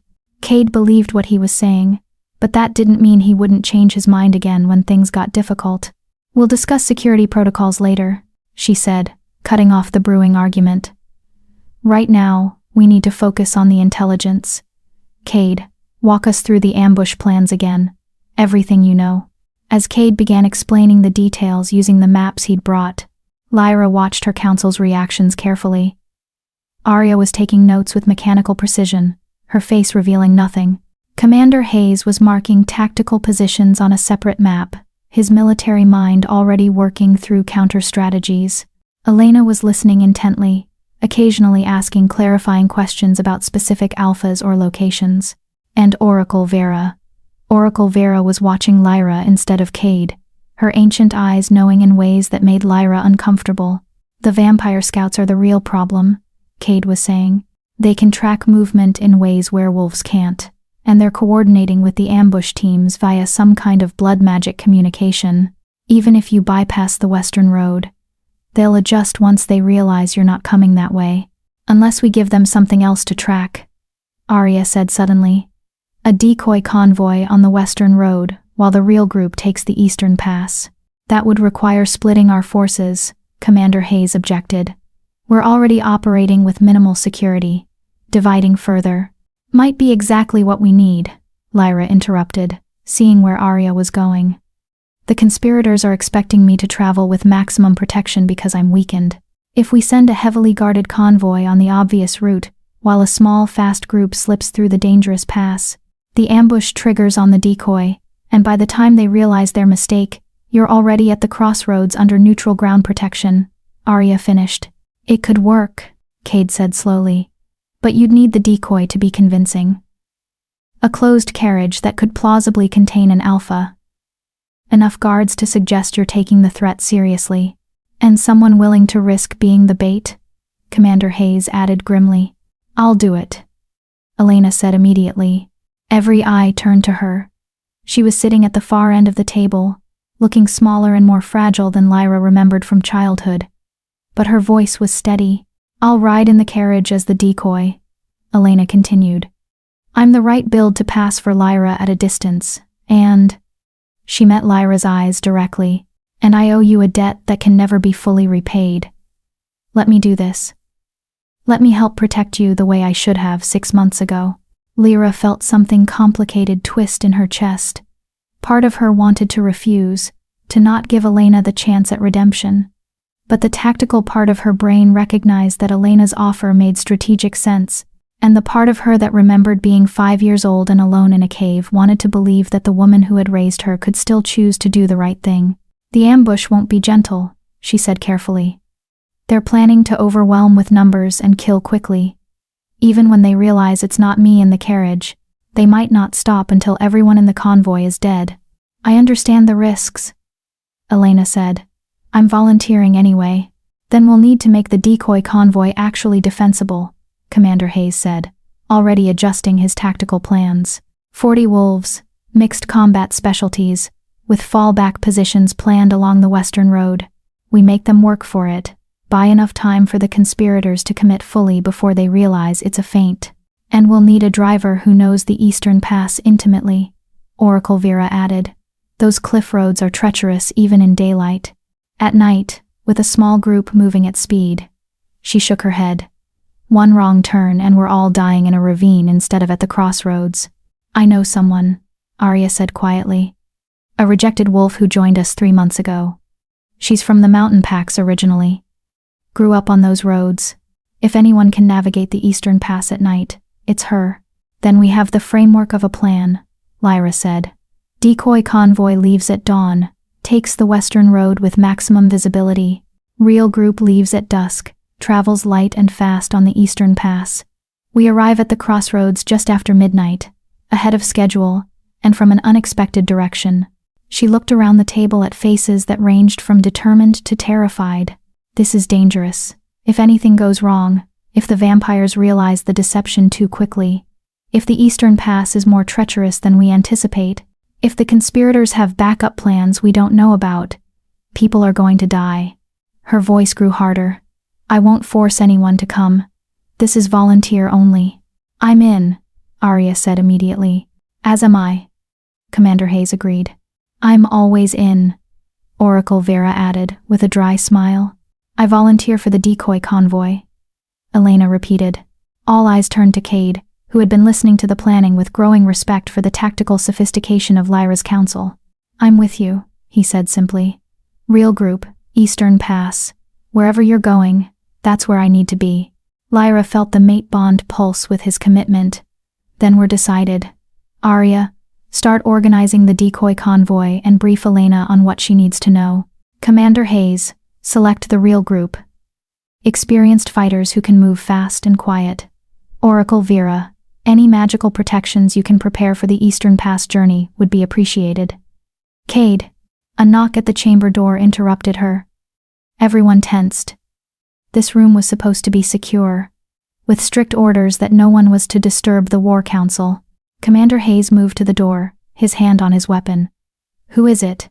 Marcus, a young voice called through the heavy wood. Marcus Sterling. I have information about the gathering that Alpha Silverblood needs to hear immediately. Lyra exchanged glances with her counsel. Marcus Sterling was one of her success stories, a rejected Alpha who had joined the Borderlands pack 2 months ago after his own pack cast him out for refusing to follow tradition. He'd proven himself valuable, helping to organize the democratic council structure and train newer arrivals. But the timing of this interruption was suspicious. Let him in, Lyra decided, but stay alert. The door opened to reveal Marcus, NEIPP, tall, dark-haired, with the kind of intense eyes that had made more than one pack member develop an inconvenient crush on him. He stepped into the room, took in the assembled council, and his expression shifted to something complicated when he saw Cade. Alpha Blackthorn, he said coolly. I didn't expect to see you here. Things change, Cade replied evenly. What's this information you needed to share so urgently? Marcus pulled out a sealed letter, his hands trembling slightly. This arrived by vampire courier, an hour ago. It's addressed to Alpha Silverblood, but the seal. He placed it on the table. The seal is the mark of the first vampire's followers. The room went silent. Oracle Vera leaned forward, studying the seal without touching the letter. "He's right," she said grimly. "That's the cult of the first. They were supposedly eliminated centuries ago, but apparently, they're more resilient than we thought."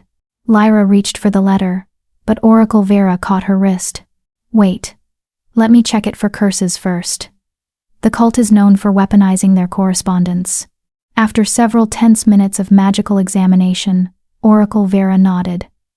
"It's clean. You can open it." Lyra broke the seal and unfolded the letter. The handwriting was elegant, almost beautiful, which made the words themselves even more chilling. "Dear Alpha Silverblood, congratulations on surviving this long. Your grandmother lasted decades before we arranged her elimination. You've managed 6 months, which is admirable given your circumstances. We are writing to inform you that your presence at the Crossroads gathering has been anticipated and planned for.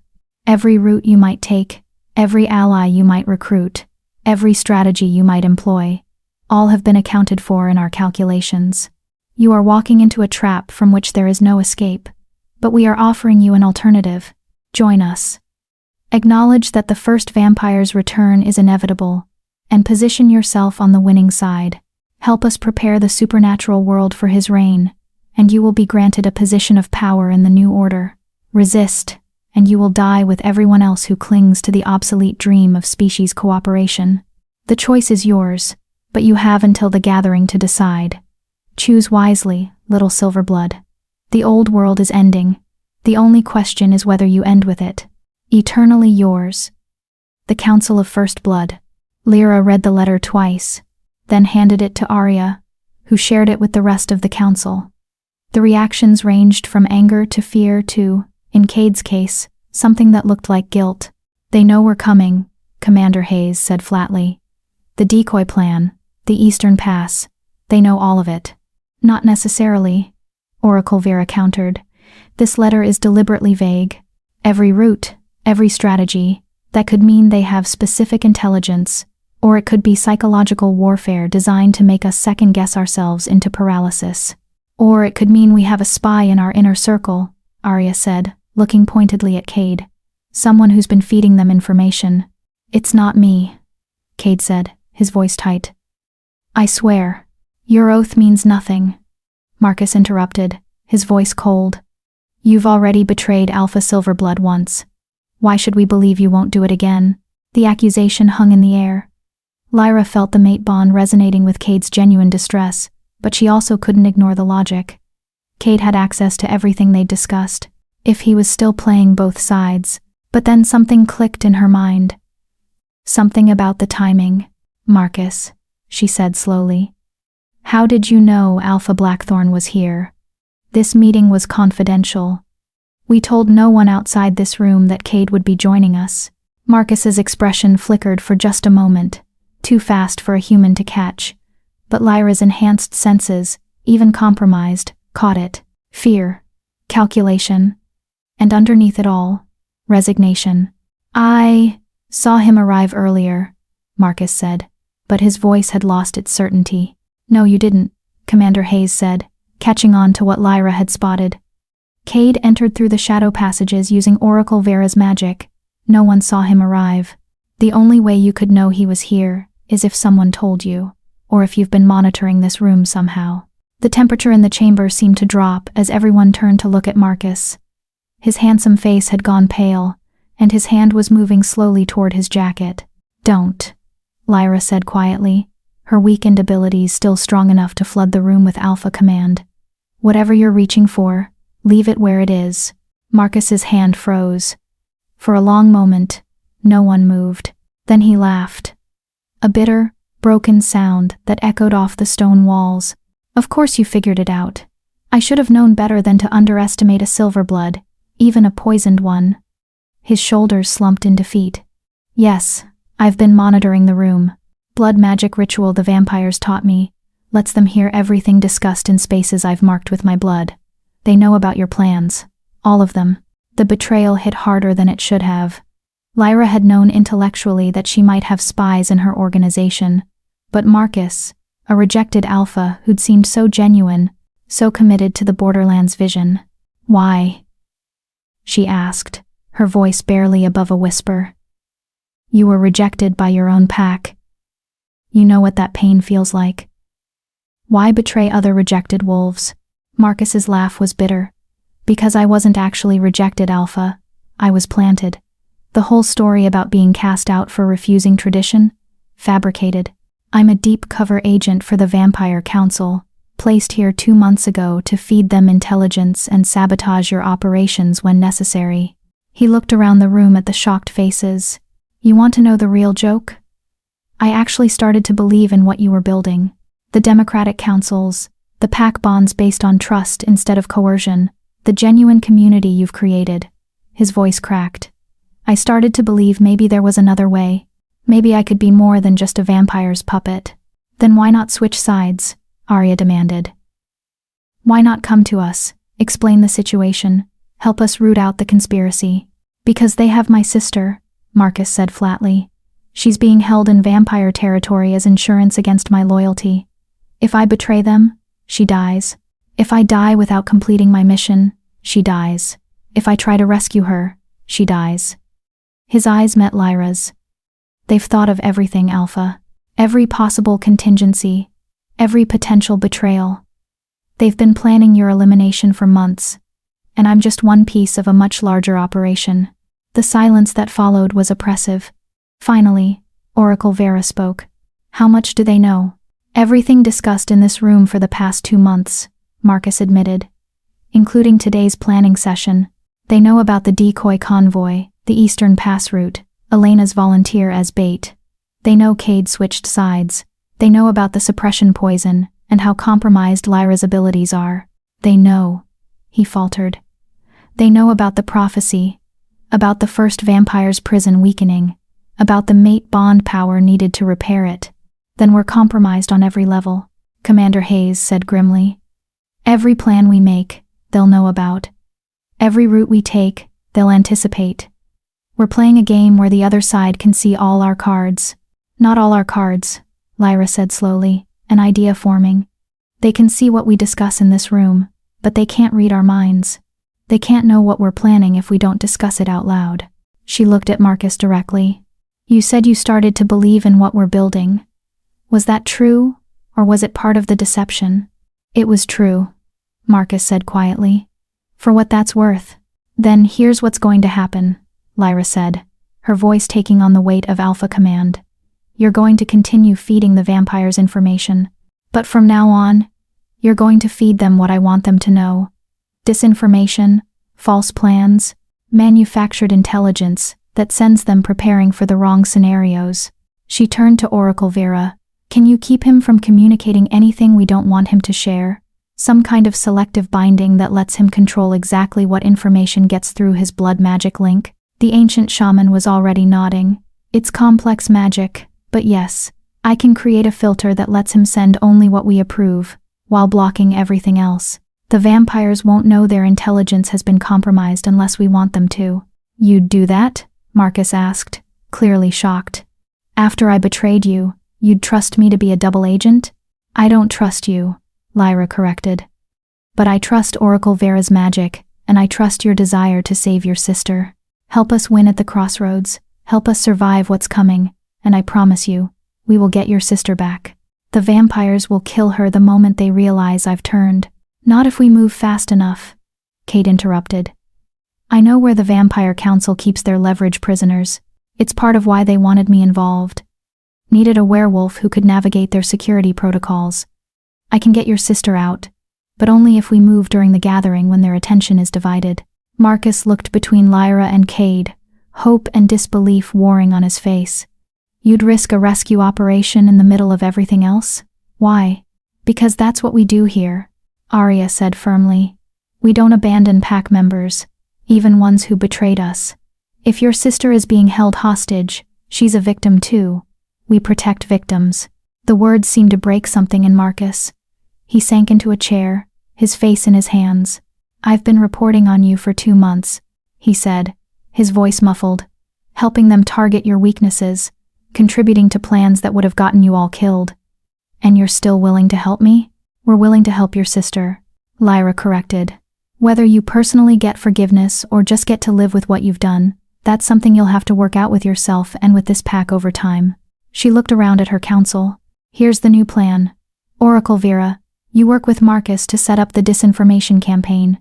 Feed the vampires fake intel about our gathering strategy. IMC, maybe have them think we're abandoning the whole mission, going into hiding instead of attending. Commander Hayes, you still prepare the decoy convoy, but we don't discuss any real details where Marcus can hear them. Arya, you coordinate with the mountain pack guide for the Eastern Pass route. Again, all communication happens outside this chamber. And me? Kate asked. You're going to draw us a map of the vampire security protocols. Every detail you know about where they keep hostages, how their guards patrol, what their emergency responses look like. Lyra's voice grew harder. Because we're not just going to the crossroads to plead for cooperation. We're going to demonstrate what cooperation can achieve by pulling off an impossible rescue mission in the middle of a supernatural summit. That's insane, Commander Hayes said. We'll be trying to survive political assassination while simultaneously running a military operation in enemy territory? That's the point, Lyra replied. They're expecting us to be defensive, to spend all our energy just trying to stay alive. They're not expecting us to go on offense. And while they're distracted by our desperate attempts to negotiate peace, we're going to be systematically dismantling their leverage over Marcus and anyone else they're blackmailing into cooperation. She stood, despite the pain pulsing through her poisoned system. My grandmother tried to unite the supernatural world through force and failed. The vampire cult thinks they can divide us through fear and manipulation, but they've both forgotten something important. The strongest bonds aren't forged through domination or terror. They're forged through sacrifice for people who matter. Her eyes met each council member in turn. We're going to save Marcus's sister not because it's tactically smart, though it is, but because it's the right thing to do.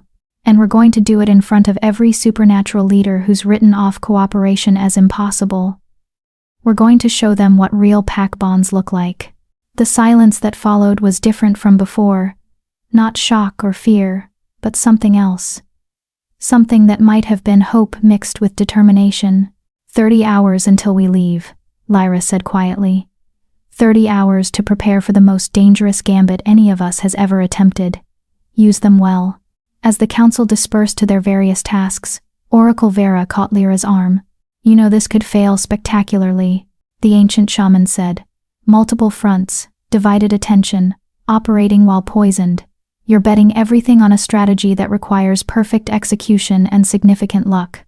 I know, Lyra replied. But that's what crossroads are, aren't they? Points where you have to choose a direction knowing you might be choosing wrong. My grandmother chose conquest. I'm choosing cooperation. We'll see which one history judges more kindly. Oracle Vera studied her for a long moment, then smiled. A rare expression of genuine warmth.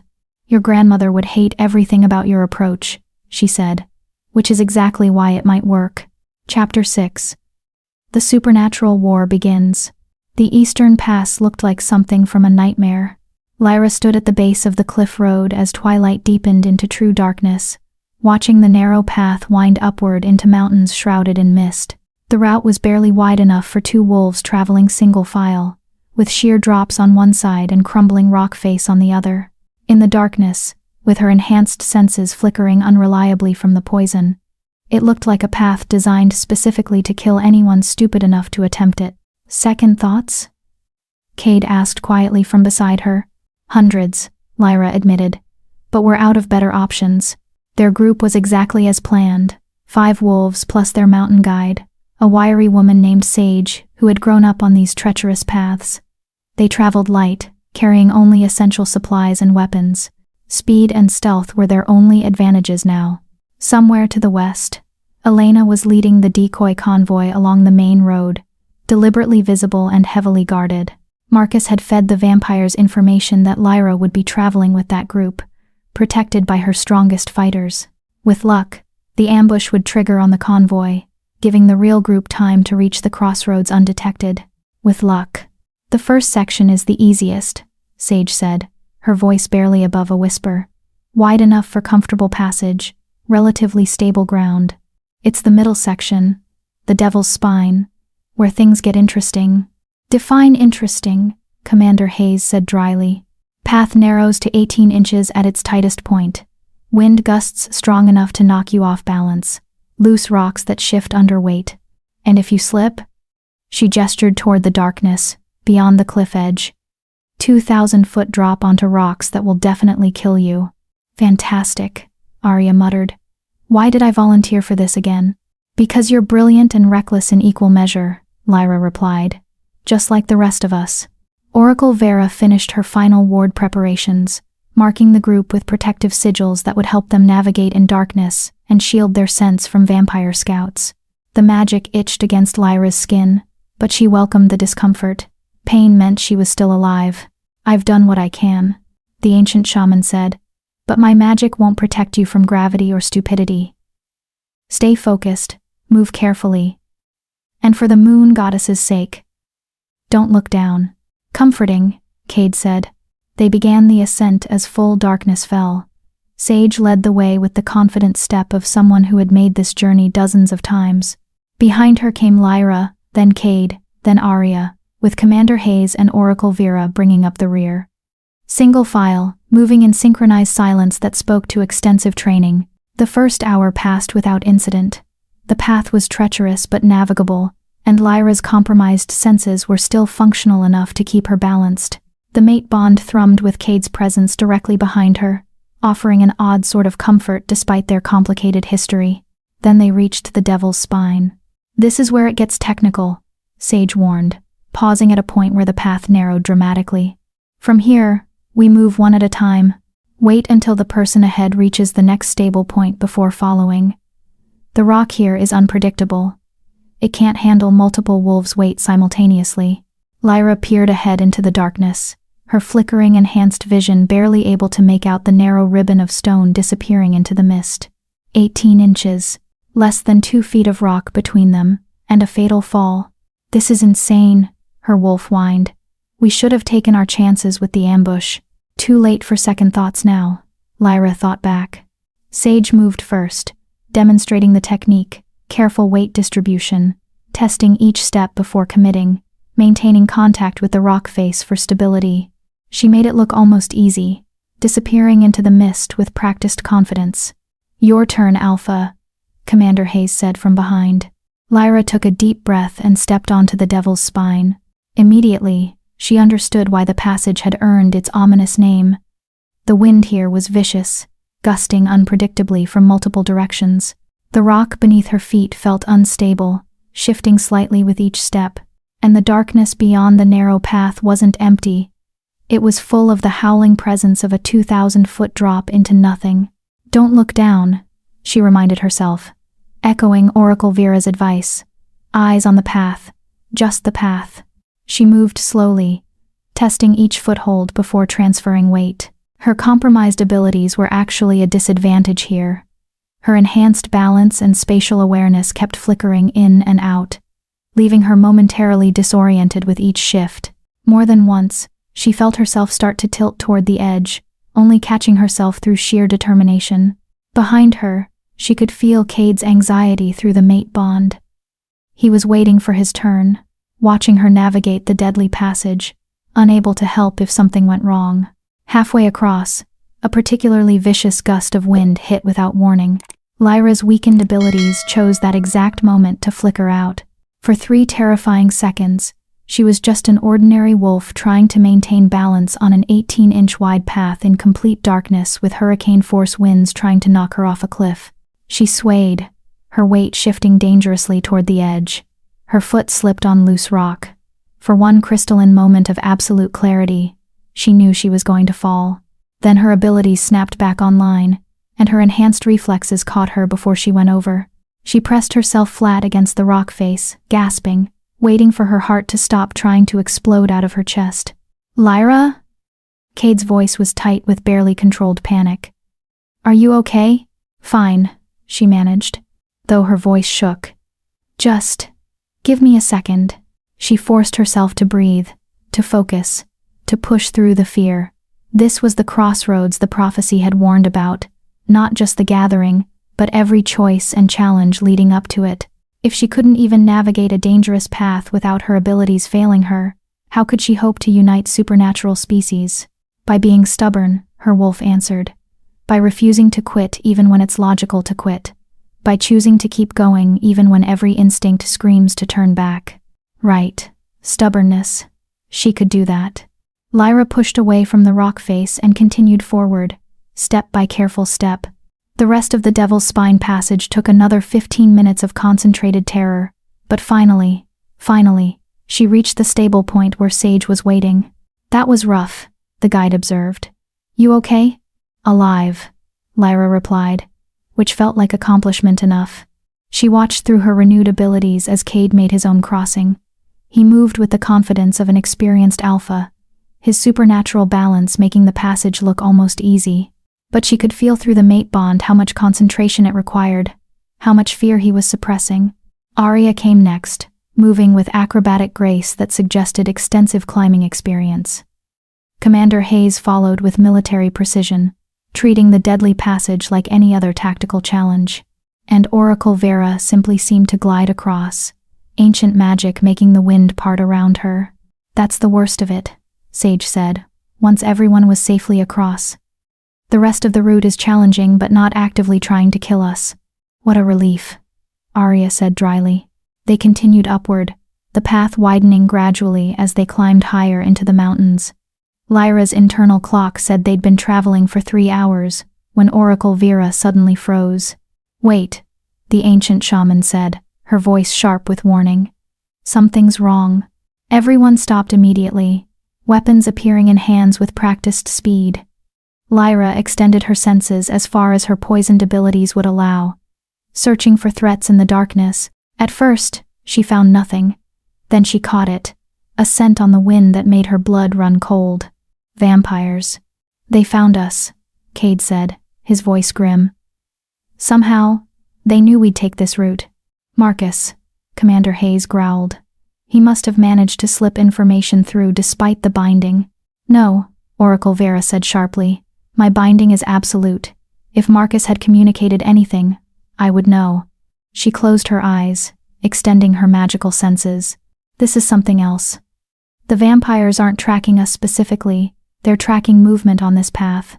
They must have posted scouts on all possible routes to the crossroads, not just the obvious ones. How many? Lyra asked.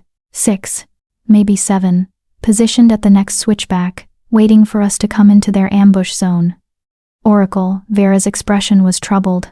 We can't go back, Spine. The Devil's Spine is barely passable once, and attempting it again in true darkness would be suicide. But going forward means walking directly into their trap. Lyra's mind raced through options, but her poisoned state made strategic thinking difficult. The path ahead was narrow, offering no room for maneuvering. They couldn't climb up or down the rock face. It was too sheer, too unstable. And they couldn't wait for daylight. They needed to reach the crossroads before the gathering began. We fight, she said finally, but we do it smart. Sage, is there anywhere ahead where the path widens enough for combat? About 50 yards past the ambush point, there's a small plateau. But you'd have to get through the vampires to reach it. Then we make them come to us instead of walking into their trap. Lyra turned to Oracle Vera. Can you create an illusion? Make it look like we're approaching when we're actually staying put. The ancient shaman's eyes gleamed with understanding. I can do better than that. I can create an illusory convoy that triggers their ambush. Then when they rush forward to attack, they run directly into us, positioned and ready on ground of our choosing, Cade finished. It's a good strategy, but vampires are fast. Even with surprise on our side, 6 against our 5 in close quarters. 6 against 6, Sage corrected.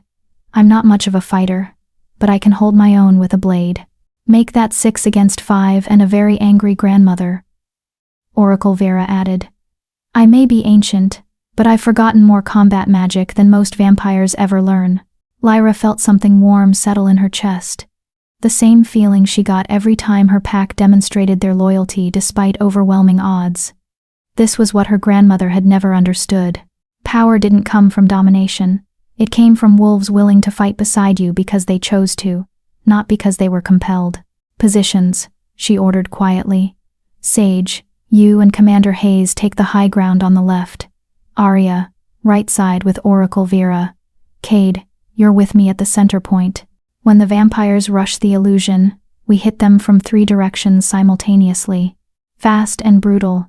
We can't afford a prolonged fight, not with my abilities this compromised. They moved into position with the practiced efficiency of wolves, who had trained together extensively. Oracle Vera began weaving her illusion magic, creating phantoms that looked and moved like their group continuing along the path. The vampires took the bait beautifully. Lyra watched through the darkness as 6 pale figures emerged from concealment at the switchback ahead. They moved with the supernatural speed that made vampires such deadly opponents, blurring toward what they thought was an unaware group of wolves. Now, Lyra roared, and her pack struck. The vampires realized their mistake a second too late.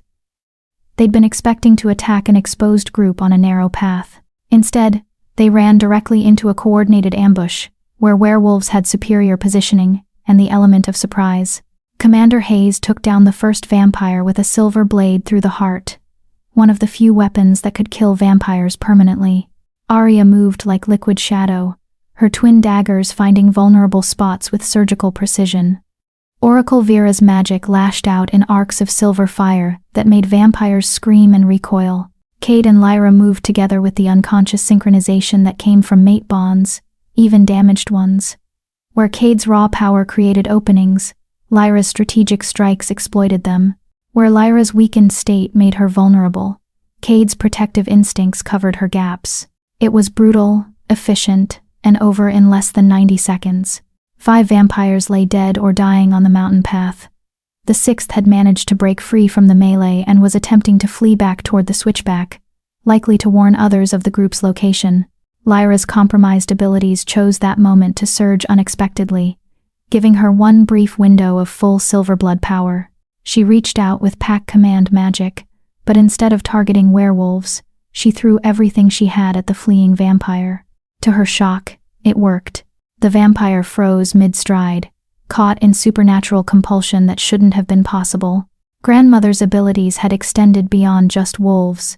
She'd been able to command any creature with sufficient supernatural essence. Lyra had never tested whether she'd inherited that particular gift. Apparently, she had. "Come here," she commanded, and the vampire turned and walked back toward her like a puppet on strings. His crimson eyes were wide with terror and confusion.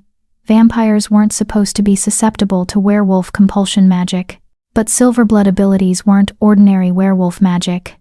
"Who sent you?" Lyra demanded, maintaining the compulsion through sheer force of will even as she felt her abilities starting to flicker again. "Who knew we'd be taking this route?" The Council of First Blood," the vampire gasped, fighting the compulsion but unable to break it. "They have seers, witches who can see possible futures. They saw you taking multiple routes, sent scouts to all of them. How many other ambush points?" 3. Western Road, Southern Valley, and here. We were supposed to delay you until the main force could arrive. Not kill you, delay only. The council wants you alive for the ceremony." Ice flooded Lyra's veins. "What ceremony?" "The awakening. When the first vampire rises, he requires a sacrifice. Powerful blood to complete his transformation. They want..." The vampire's voice dropped to a whisper. "They want Silverblood. Your death will fuel his resurrection." The compulsion shattered as Lyra's abilities flickered out completely. The vampire stumbled backward, but Commander Hayes was already there, silver blade pressed to his throat. "What do we do with him?" the commander asked. Lyra's first instinct was execution. Leave no witnesses. No one to report their position. But she thought about what she was trying to build, about the demonstration she needed to make at the crossroads. "We take him with us," she decided. "He's evidence. Proof that the Vampire Council is actively working to resurrect the first vampire. When we arrive at the crossroads, he can testify about the cult's plans." "He'll slow us down," Cade objected. "Then we move faster."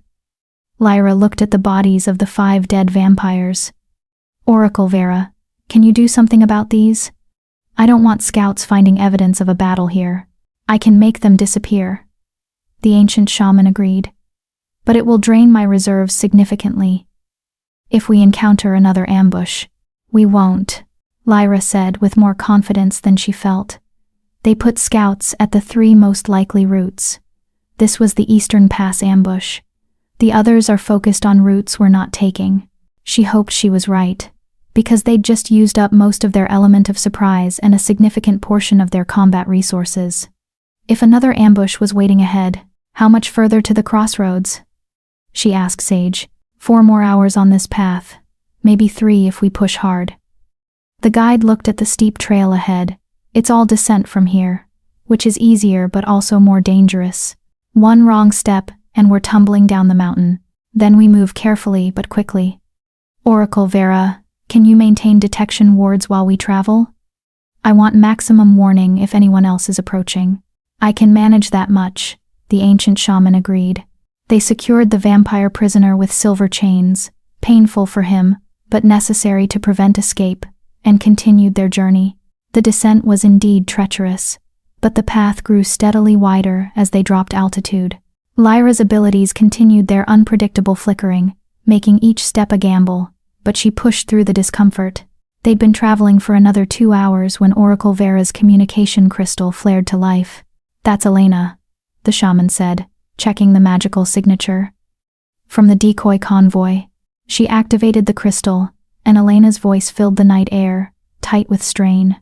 Lyra, if you're receiving this, the ambush was significant. 50 wolves, coordinated assault. We're holding them off, but they realized it was a decoy faster than expected. They've already dispatched tracking teams toward the other routes. You need to move fast. They'll figure out you took the Eastern Pass within the hour. Gunfire and howling echoed in the background of the transmission. We've taken casualties, but we're managing. Commander Sterling's sister, someone claiming to be her, just appeared at the ambush site demanding to speak with you. She says it's a trap, that Marcus was supposed to lure you into vampire territory during the gathering. That, the transmission cut off abruptly, replaced by static. Elena, Lyra shouted, but there was no response. The signal's been jammed, Oracle Vera said grimly. Something powerful is blocking communication between here and the Western Road. Marcus's sister is there, Arya said urgently. If she's warning us about a trap, if she's trying to help, it could be another deception, Commander Hayes interrupted, getting us to doubt Marcus when he's actually feeding us good intelligence. Or it could be the truth, Cade said. We need more information before. A howl split the night air, not from their group, but from somewhere behind them on the trail. Then another howl answered it from ahead, and a third from the valley below. We're surrounded, Sage said, her face pale. Those are tracker calls. They've figured out where we are. Lyra extended her flickering senses as far as they would go, and felt her stomach drop. Dozens of signatures converging on their position from multiple directions. Werewolves and vampires working together in coordinated pursuit. They'd been betrayed, ambushed, and now they were being hunted by a force that vastly outnumbered them. And they were still 2 hours from the crossroads and its neutral ground protections. Run, Lyra ordered. Forget caution, forget stealth. We run, and we don't stop until we reach sanctuary or die trying. They ran. Chapter 7. The Choice. Love or Duty. Running down a mountain path in near total darkness while being hunted by dozens of supernatural predators was, Lyra decided, not an experience she would recommend to anyone. Her compromised abilities flickered in and out like a strobe light, leaving her alternating between enhanced perception and normal wolf senses. Each flicker was disorienting, causing her to stumble over obstacles she couldn't see consistently. Only the mate bond connection to Cade kept her oriented, his steady presence behind her acting as a lifeline when her own senses failed. They're gaining, Commander Hayes reported from the rear, his military training making him an excellent rearguard. Vampires mostly, using their speed advantage on the downhill terrain. Werewolves are hanging back, waiting for us to reach the valley floor where they can surround us. How many? Lyra gasped, her lungs burning from exertion and poison. Too many. At least 30 vampires in pursuit, another 40 wolves moving to cut off valley access. His voice was grim. We're not going to outrun them, Alpha.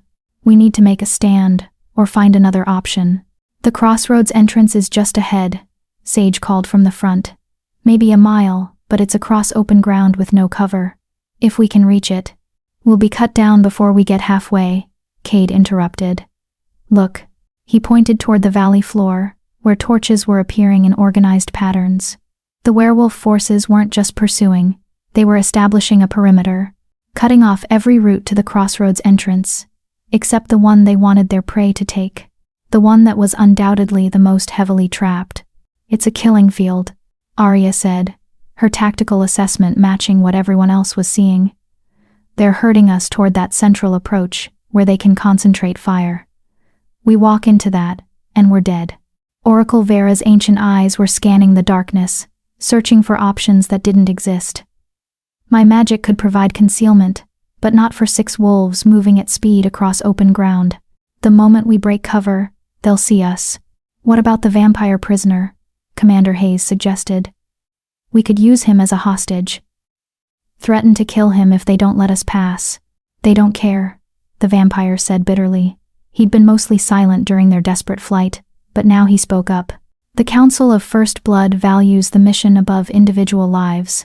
They'll sacrifice me without hesitation if it means stopping Silverblood from reaching the gathering.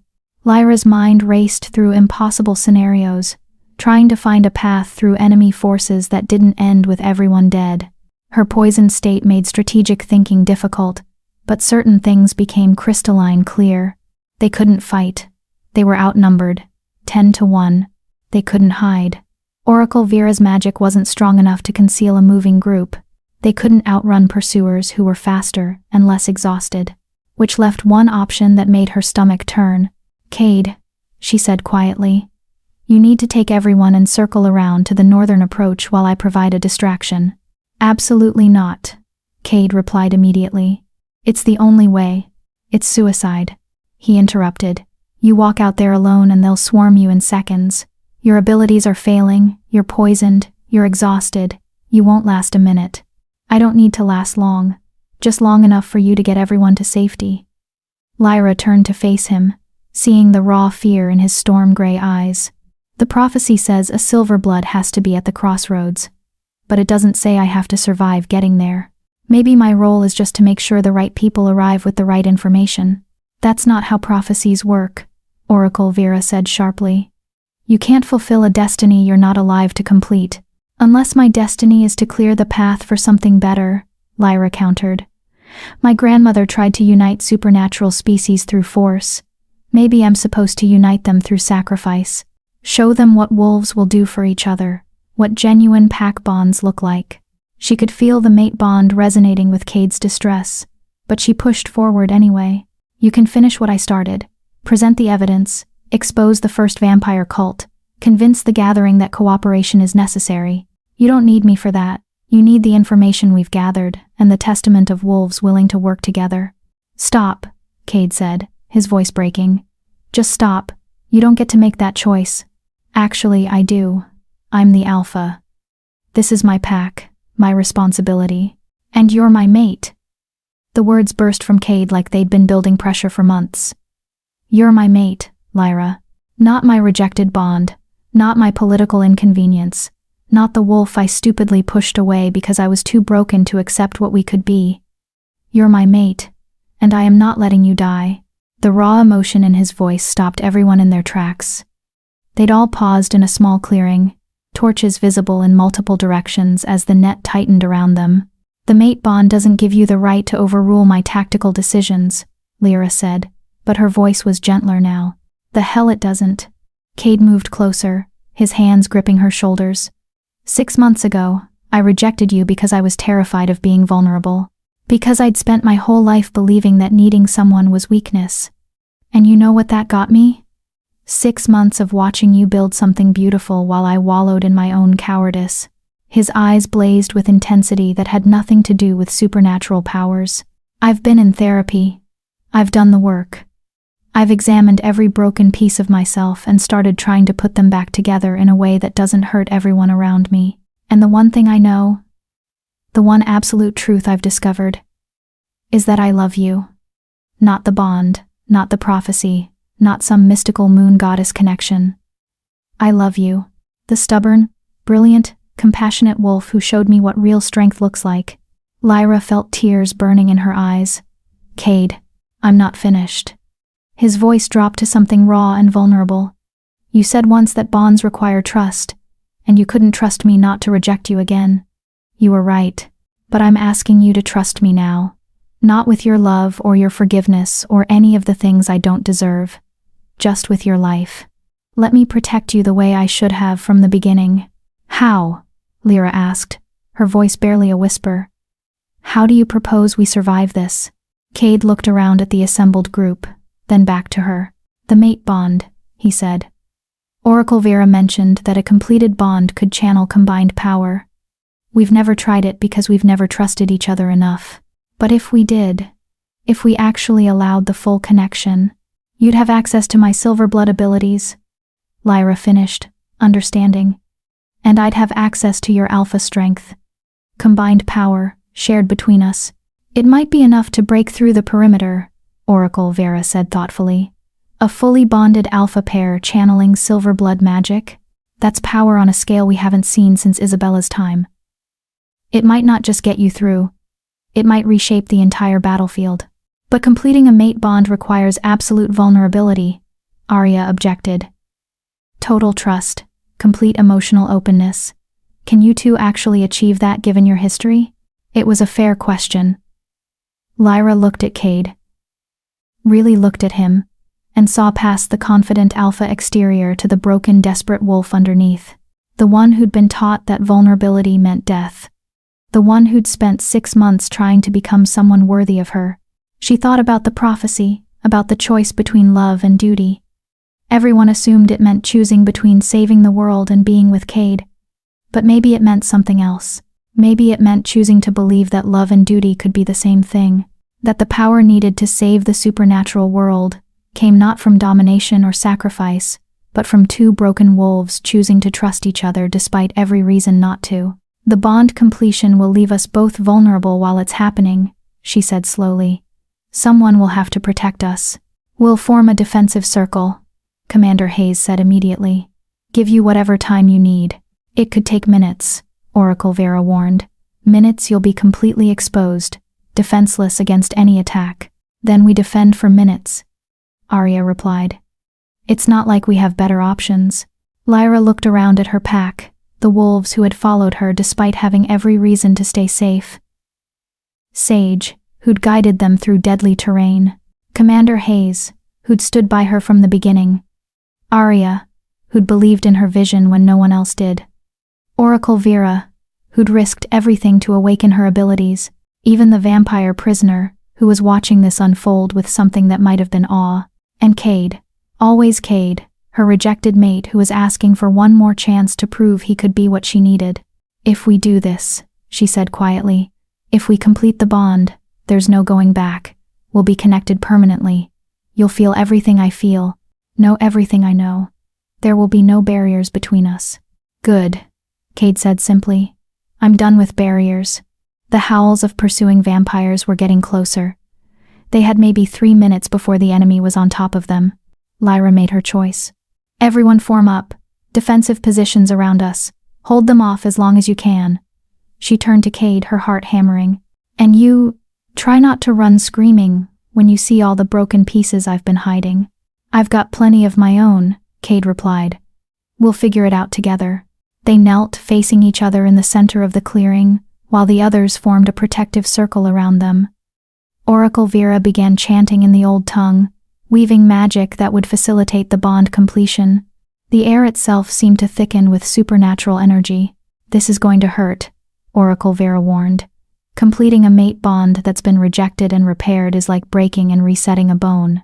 It's necessary, but it's not gentle. Nothing about our relationship has been gentle, Lyra said. Why start now? Cade took her hands, and the mate bond flared between them like lightning. But this time, instead of pulling away from the intensity, they both leaned into it, opened themselves to it, let it wash over and through them without resistance. The pain was immediate and overwhelming. Lyra felt Cade's emotions flooding through her, decades of fear and isolation, the crushing weight of expectations, the self-loathing that came from knowing he'd destroyed something precious because he was too broken to accept it. She felt his love for her, raw and desperate and slightly terrified. She felt his determination to be better, mixed with doubt about whether he could sustain it. And Cade felt her, all the pain of rejection and betrayal, the anger she'd been carrying like armor, the fear that she was repeating her grandmother's mistakes. He felt her love for him too, buried under layers of protection, but undeniably present. He felt her exhaustion from carrying everyone's hopes while slowly dying from poison. The bond deepened, tearing down every emotional barrier either of them had constructed. It was violating and intimate and terrifying and perfect all at once. Around them, the sounds of combat erupted as vampires reached the clearing. "Contact!" Commander Hayes roared. "Hold the line." Silver blades flashed in torchlight. Oracle Vera's magic lashed out in defensive waves. Arya moved like a dancer, her weapons finding vulnerable spots with deadly precision. Even Sage was fighting with desperate courage, defending wolves she'd only known for hours. But they were being overwhelmed. Too many enemies, too little time. "Almost there," Oracle Vera gasped. Her voice strained from maintaining both protective magic and the bonding ritual. Just a few more seconds. A vampire broke through the defensive line, moving with supernatural speed toward the vulnerable alphas in the center. Commander Hayes tried to intercept, but the vampire was too fast. The vampire prisoner threw himself into the attacker's path. The two vampires went down in a tangle of limbs and snarls. The prisoner's silver chains burned his own flesh as he grappled with his former ally, buying precious seconds. "Why?" Commander Hayes shouted at him while dispatching another attacker. "Because," the vampire gasped. "I'm tired of being on the wrong side of history." The bond completed with a sound like reality itself breaking and reforming. Power exploded outward from Lyra and Cade in concentric waves of silver light. Every attacker within 50 feet was thrown backward by the sheer force of combined Silverblood alpha energy channeling through a complete mate bond. Lyra felt it all, Cade's strength amplifying her abilities, her power giving him access to magic he'd never possessed. They were still separate wolves, but also something more. Something that hadn't existed since Isabella's time, and maybe not even then, because Isabella had never trusted anyone enough to complete a true bond. She stood, pulling Cade up with her, and they moved as one entity with two bodies. "Run," Lyra commanded the attacking forces, and her voice carried harmonics of combined alpha power that made even vampires stumble. "Or stay and learn what happens when you corner a bonded Silverblood pair." The smart ones ran. The ones loyal to the first vampire cult stayed, and Lyra almost felt sorry for them. What happened next was over in less than 30 seconds. Cade's combat experience guided their movements, while Lyra's Silverblood abilities made those movements supernaturally effective. They moved through attackers like shadows, each strike precise and devastating. The mate bond let them fight with perfect coordination, anticipating each other's actions before they happened. When the last attacker fell, the clearing was silent, except for ragged breathing and the crackle of Oracle Vera's magical fires. "That," Commander Hayes said slowly, "was the most terrifying and impressive thing I've ever witnessed." Lyra looked down at their joined hands, still glowing faintly with residual power. The poison was still in her system, still working to suppress her abilities, but now she had Cade's strength flowing through the bond, compensating for her weakness. And Cade had access to abilities that made him far more than just a powerful alpha. "The crossroads," she said, her voice steadier than it had been in days. "We can make it now. You can make anything now," Oracle Vera corrected, looking at them with something like wonder. "A fully bonded Silverblood pair? Child, you've just become the most powerful supernatural entity in this hemisphere, possibly the world. Then let's go show the gathering what cooperation looks like," Cade said, his voice blending with Lyra's in supernatural harmony. They ran for the crossroads entrance. But this time they weren't fleeing. They were advancing, with purpose and power, and the kind of unity that could reshape the supernatural world. If they survived the next few hours. Chapter 8. The Gathering at the Crossroads. The crossroads existed in a space between territories, where ancient magic kept the ground neutral and binding oaths prevented violence. The entrance was marked by standing stones covered in symbols from every supernatural species, werewolf runes intertwined with vampire sigils, witch marks spiraling around Fey script. Lyra and her group stumbled through the barrier at 3 minutes past midnight. Exactly as the first session of the gathering was scheduled to begin. The timing couldn't have been more dramatic. The main hall of the crossroads was a massive circular chamber carved from living stone, with tiered seating arranged so every faction could see every other faction. Werewolf delegations occupied the eastern quadrant. Vampire councils held the western sections. Witch covens clustered in the north. And various other supernatural species filled the remaining spaces. At the center of it all, on a raised dais, sat the 3 primary leaders. King Aldrich for the werewolves, Lady Seraphina Nightborn for the vampires, and High Priestess Morgana for the witch covens. They were mid-sentence when Lyra's group burst through the doors. Cannot allow unilateral action without. Lady Seraphina's words died as every eye in the chamber turned to the new arrivals. Lyra knew what they saw. 6 wolves covered in blood and dirt, some of it their own. A captured vampire in silver chains. And at the center, 2 alphas glowing with the residual power of a freshly completed mate bond, holding hands like their lives depended on it. Because they did. The silence stretched for several heartbeats. Then King Aldrich stood slowly, his ancient eyes sharp with recognition and something that might have been respect. Alpha Silverblood, he said formally. You're late, and you appear to have brought violence to neutral ground. The violence happened outside your precious neutral zone, Lyra replied, her voice carrying clearly despite her exhaustion. We were ambushed 3 times on our journey here, by forces coordinating between vampires and werewolves.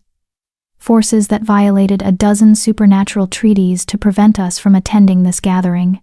Lady Seraphina's perfect face showed nothing, but Lyra could sense the vampire leader's subtle tension. That's quite an accusation. Do you have proof? We have him.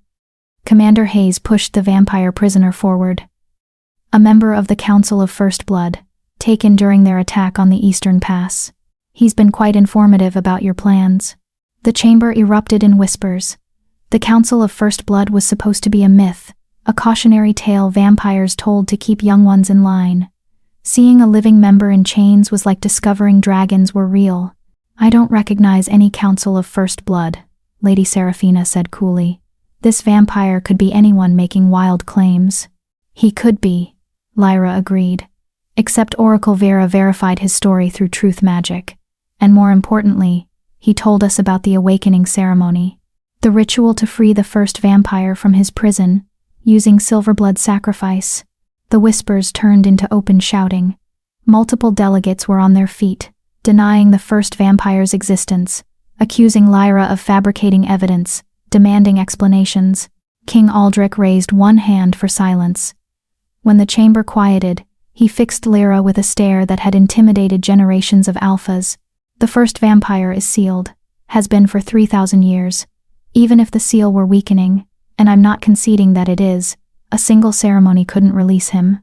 Not a single ceremony, Oracle Vera said, stepping forward.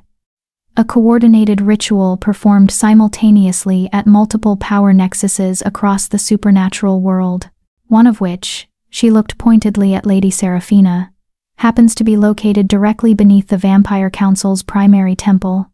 Lady Seraphina's composure finally cracked. How did we know? Lyra interrupted. Because your people have been sloppy, attacking a Silverblood on the road to a peace gathering, coordinating with werewolf conspirators who kept written records, using suppression poison that has a very specific magical signature. She pulled out the documents Cade had provided, spreading them across the nearest table. We have evidence of treaty violations, conspiracy to commit murder, and active preparation for species-wide genocide. All signed, dated, and verified. We have testimony from wolves and vampires who were coerced into cooperation through blackmail and threats.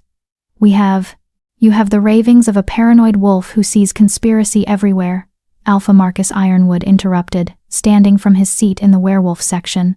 The same wolf who built a separatist pack designed to undermine traditional alpha authority. The same wolf whose grandmother nearly destroyed supernatural society through her tyrannical ambitions. He gestured dramatically toward Lyra. Look at her. glowing with unnatural power, dragging a mate she once rejected through some kind of forced bonding ritual, making wild accusations against respected leaders. She's becoming exactly what Isabella Silverblood was, a tyrant who uses fear and power to get her way. The accusation landed hard. Lyra could feel the mood in the chamber shifting. Delegates who had been listening now, viewing her with suspicion.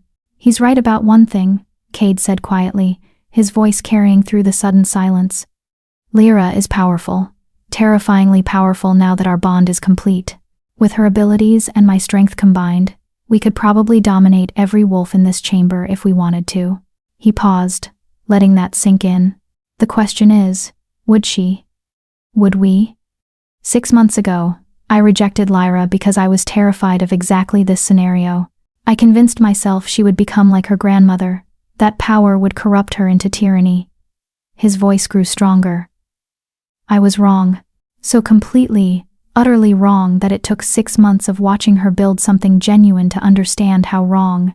He released Lyra's hand and stepped forward, addressing the assembled leaders directly.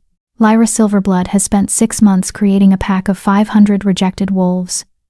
Outcasts, rogues, wolves that traditional packs threw away. And do you know what she did with them? He pulled out Arya's statistical reports. She built a democratic society with lower violence rates than any traditional pack. She established economic systems that outperform territories, twice her size.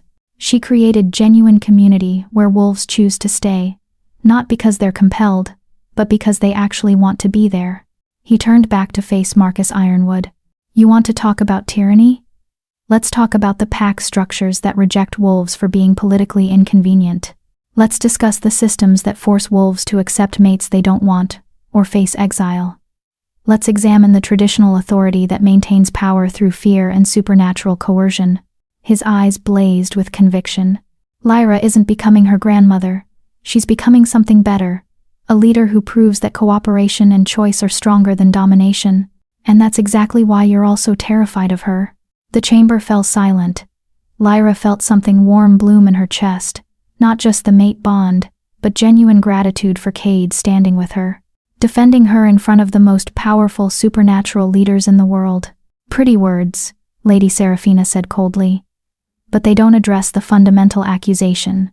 You claim the Council of First Blood is preparing to release the first vampire.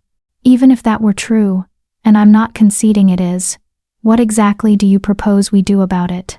"We work together," Lyra said simply. "Werewolves, vampires, witches, all supernatural species coordinating to reinforce the prison seals before they fail completely. It's what should have been done decades ago, but everyone was too busy fighting over territory and power to notice the real threat." "Impossible," Alpha Vincent Shadowmere scoffed. "The species can barely coexist during this gathering. You expect us to coordinate complex magical rituals across territories?" "I expect you to survive," Lyra shot back. "Because if the first vampire breaks free and you're all still divided, your territories won't matter. Your power won't matter. Nothing will matter except becoming food for an ancient predator who sees all of us as equally disposable." "She speaks truth," High Priestess Morgana said, speaking for the first time. The witch leader's voice carried the weight of prophecy. "My seers have seen the prison weakening. We estimated 5 years before catastrophic failure. But recent events have accelerated the timeline." She looked directly at Lady Seraphina. "The ritual sacrifices. The power draws from ley lines near the prison. Someone has been deliberately weakening the seals, and we both know who." Lady Seraphina stood slowly, and for the first time, Lyra saw genuine emotion on the vampire leader's face. Not guilt or shame, but cold calculation. "Yes," she said simply.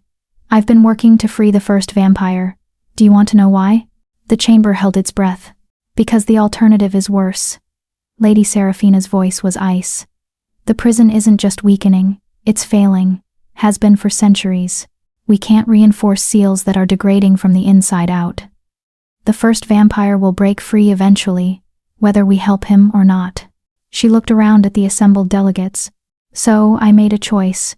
Better to control the timing of his release, to negotiate terms, to position ourselves as allies, rather than victims."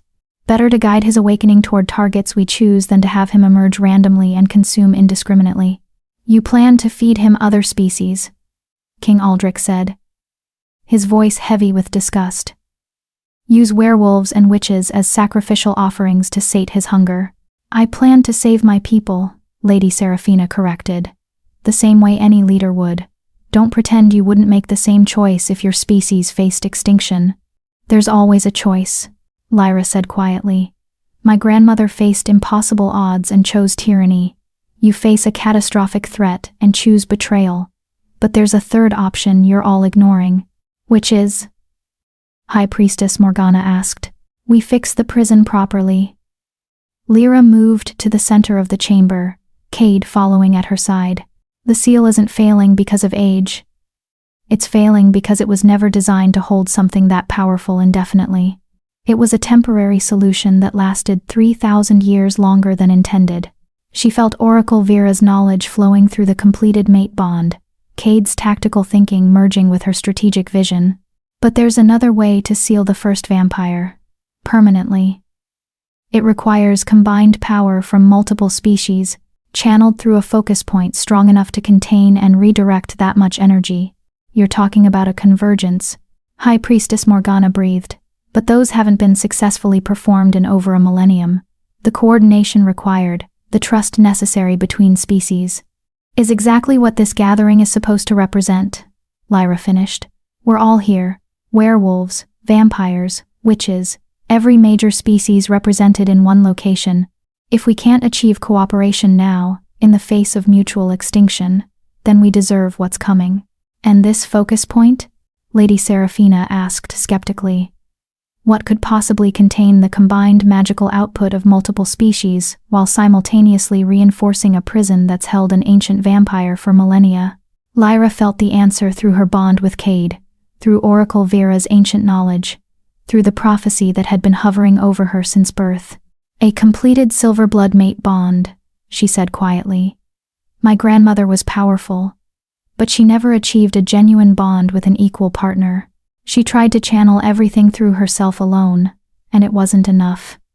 But two alphas, perfectly bonded, with combined access to Silverblood abilities and traditional pack magic, could serve as the conduit for a convergence powerful enough to seal the first vampire permanently.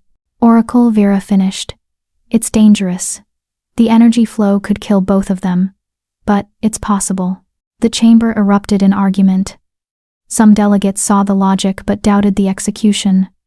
Others refused to even consider cooperating with species they'd been taught to hate. Alpha Marcus was shouting about Silverblood manipulation. Lady Seraphina was calculating odds with cold vampire pragmatism. And through it all, Lyra stood with Cade at her side, feeling their completed bond thrumming with possibility. I'm not asking you to trust me because of my bloodline, she said, her voice cutting through the chaos. I'm asking you to trust the evidence. We've brought proof of the conspiracy. We've explained the threat. We've offered a solution that doesn't require anyone to sacrifice their people or surrender their autonomy. She looked around at faces from a dozen different species. My grandmother tried to unite supernatural society through force, and created only resentment.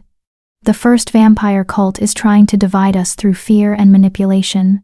I'm offering a third option, voluntary cooperation for mutual survival. It's not perfect. It's not guaranteed, but it's better than tyranny or extinction. And if we refuse? Alpha Vincent asked. Then you prove that supernatural society deserves to fall apart, Lyra said bluntly. And when the first vampire breaks free and starts consuming everyone indiscriminately, at least you'll die knowing you were too proud to accept help from a wolf you considered beneath you. The brutal honesty seemed to shock the chamber into silence. King Aldrich stood slowly, his ancient eyes moving from Lyra to the assembled delegates. A vote, he said finally, on whether to attempt the convergence ritual, all in favor of coordinated action to reinforce the first vampire's prison, knowing it requires unprecedented cooperation between species. The silence stretched. Then High Priestess Morgana stood. The Witch Coven's vote in favor. More silence. Then a vampire in Lady Seraphina's delegation stood. Not the leader herself, but one of her council members. The Northern Vampire Clan's vote in favor. We did not join the Council of First Blood, and we have no interest in becoming sacrifices to an ancient monster. One by one, delegates began standing. Not all of them. Alpha Marcus remained firmly seated, along with several vampire factions loyal to Lady Seraphina.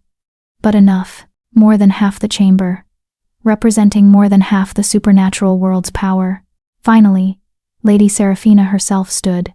The Central Vampire Council abstains, she said coldly.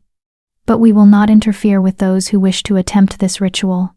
Consider it professional courtesy. It wasn't support, but it wasn't opposition either. It would have to be enough. Then we have consensus, King Aldrich declared. The convergence ritual will be attempted. Alpha Silverblood, you and Alpha Blackthorn will serve as the primary focus. High Priestess Morgana will coordinate the magical components.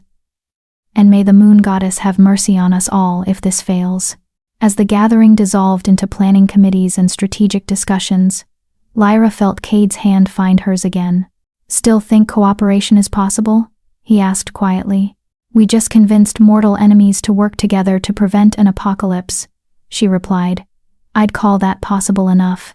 Now we just have to survive channeling enough power to seal an ancient vampire deity, while our bodies try not to explode from the strain.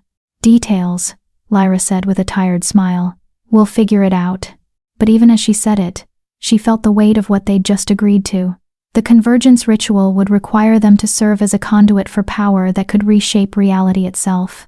One mistake, one moment of lost concentration, and they'd be obliterated, along with everyone trying to help them. No pressure at all. Chapter 9. The Final Battle. The convergence ritual would take place at dawn in the Chamber of Binding, a vast underground space beneath the crossroads, where ancient magic had been worked for millennia. The ceiling was open to the sky, allowing moonlight and sunlight to reach the ritual circle carved into the living stone. Lyra stood at the edge of that circle, 4 hours before dawn, studying the intricate patterns that would either save the supernatural world or kill everyone involved in trying. Second thoughts? Oracle Vera asked, materializing from the shadows with her usual unsettling grace. 100 thoughts at least, Lyra admitted. Tell me honestly, what are our actual odds of surviving this? The ancient shaman was quiet for a long moment. If everything goes perfectly, 70%. If there are complications, and there are always complications, perhaps 40%. If someone actively tries to sabotage the ritual, she shrugged eloquently. So we're probably going to die. Probably, Oracle Vera agreed with brutal honesty. But you'll die, trying to save millions of supernatural beings from an apocalyptic threat. There are worse ways to go. Comforting, Lyra muttered. Footsteps echoed in the chamber as more participants arrived. High Priestess Morgana led a group of 12 witches, each one a master of a different magical discipline. They began setting up spell components around the ritual circle, crystals and herbs, bones and blood, items of power that hummed with contained energy. King Aldrich arrived with a contingent of alphas, including some who had opposed Lyra at the gathering, but had agreed to help anyway. Even Alpha Marcus Ironwood was there, his face carefully neutral as he took his assigned position. Never thought I'd see the day, Commander Hayes murmured from his position near Lyra. Wolves who've hated each other for decades, standing together in a ritual circle. Wait until the vampires arrive, Arya said. That's when things get really awkward. As if summoned by her words, vampires began filing into the chamber.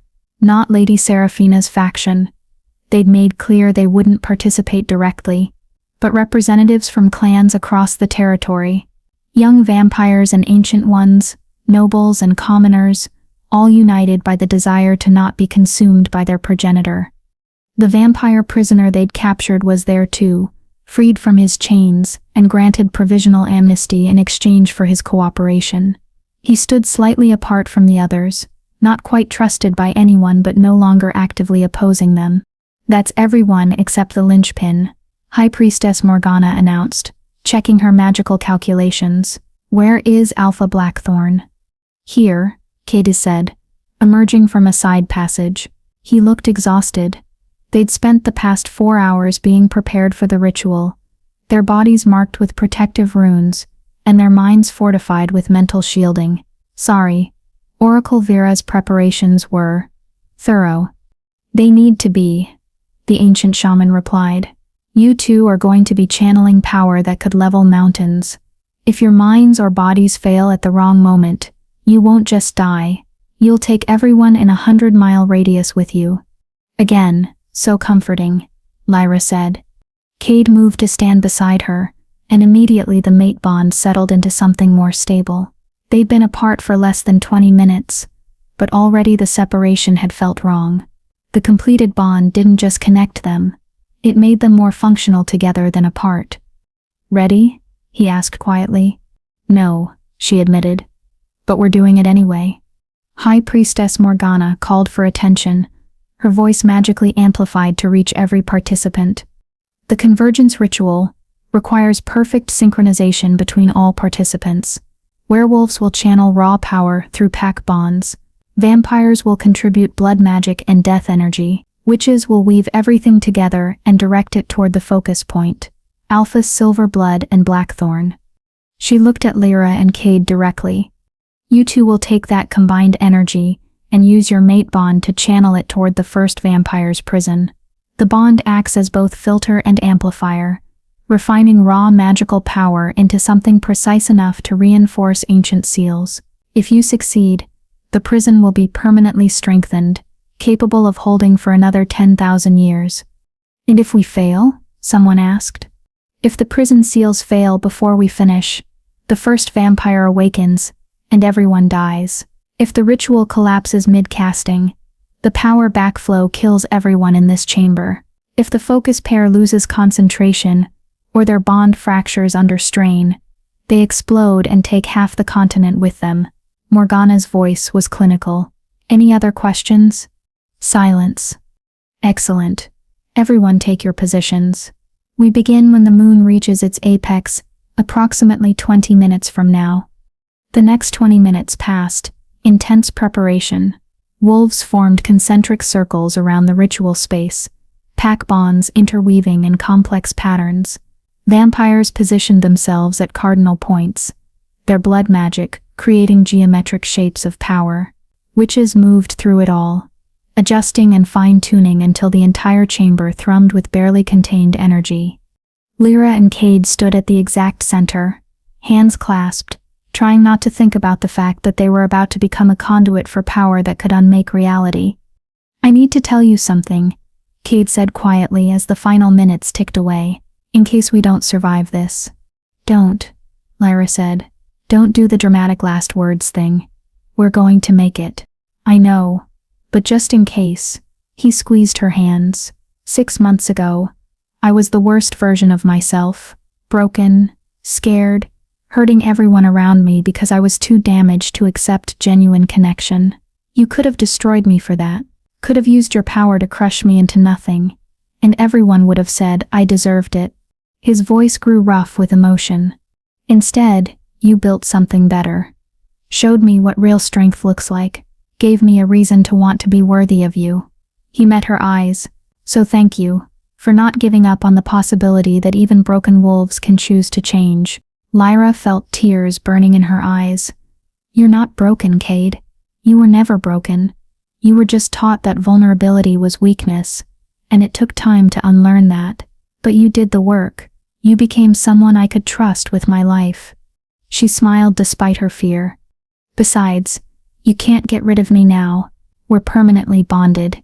If I'm going to be stuck with you for eternity, you'd better survive this ritual so I can make you properly miserable. Cade laughed, the sound breaking some of the tension, looking forward to it. Positions. High Priestess Morgana called. The moon reaches apex in 30 seconds. Everyone focus on your assigned tasks. Do not break concentration for any reason. If you feel the power becoming overwhelming, channel it to your nearest neighbor rather than letting it consume you. We're all connected. What affects one, affects all. The chamber fell silent, except for rhythmic chanting from the witch circle.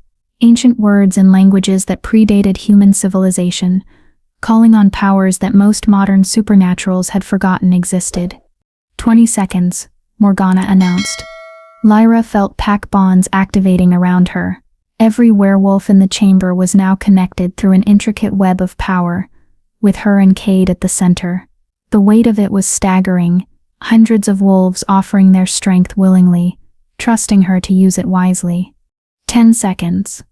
The vampire blood magic ignited, crimson light painting the chamber in shades of violence and death. But it wasn't chaotic. It was controlled, directed, flowing in precise patterns that the witches had designed. 5 seconds. Oracle Vera's voice cut through the chanting.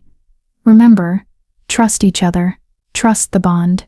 Trust that two broken wolves choosing to work together are stronger than any single tyrant trying to dominate alone.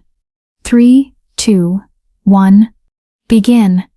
The ritual hit like a tidal wave of liquid fire. Power slammed into Lyra from every direction simultaneously.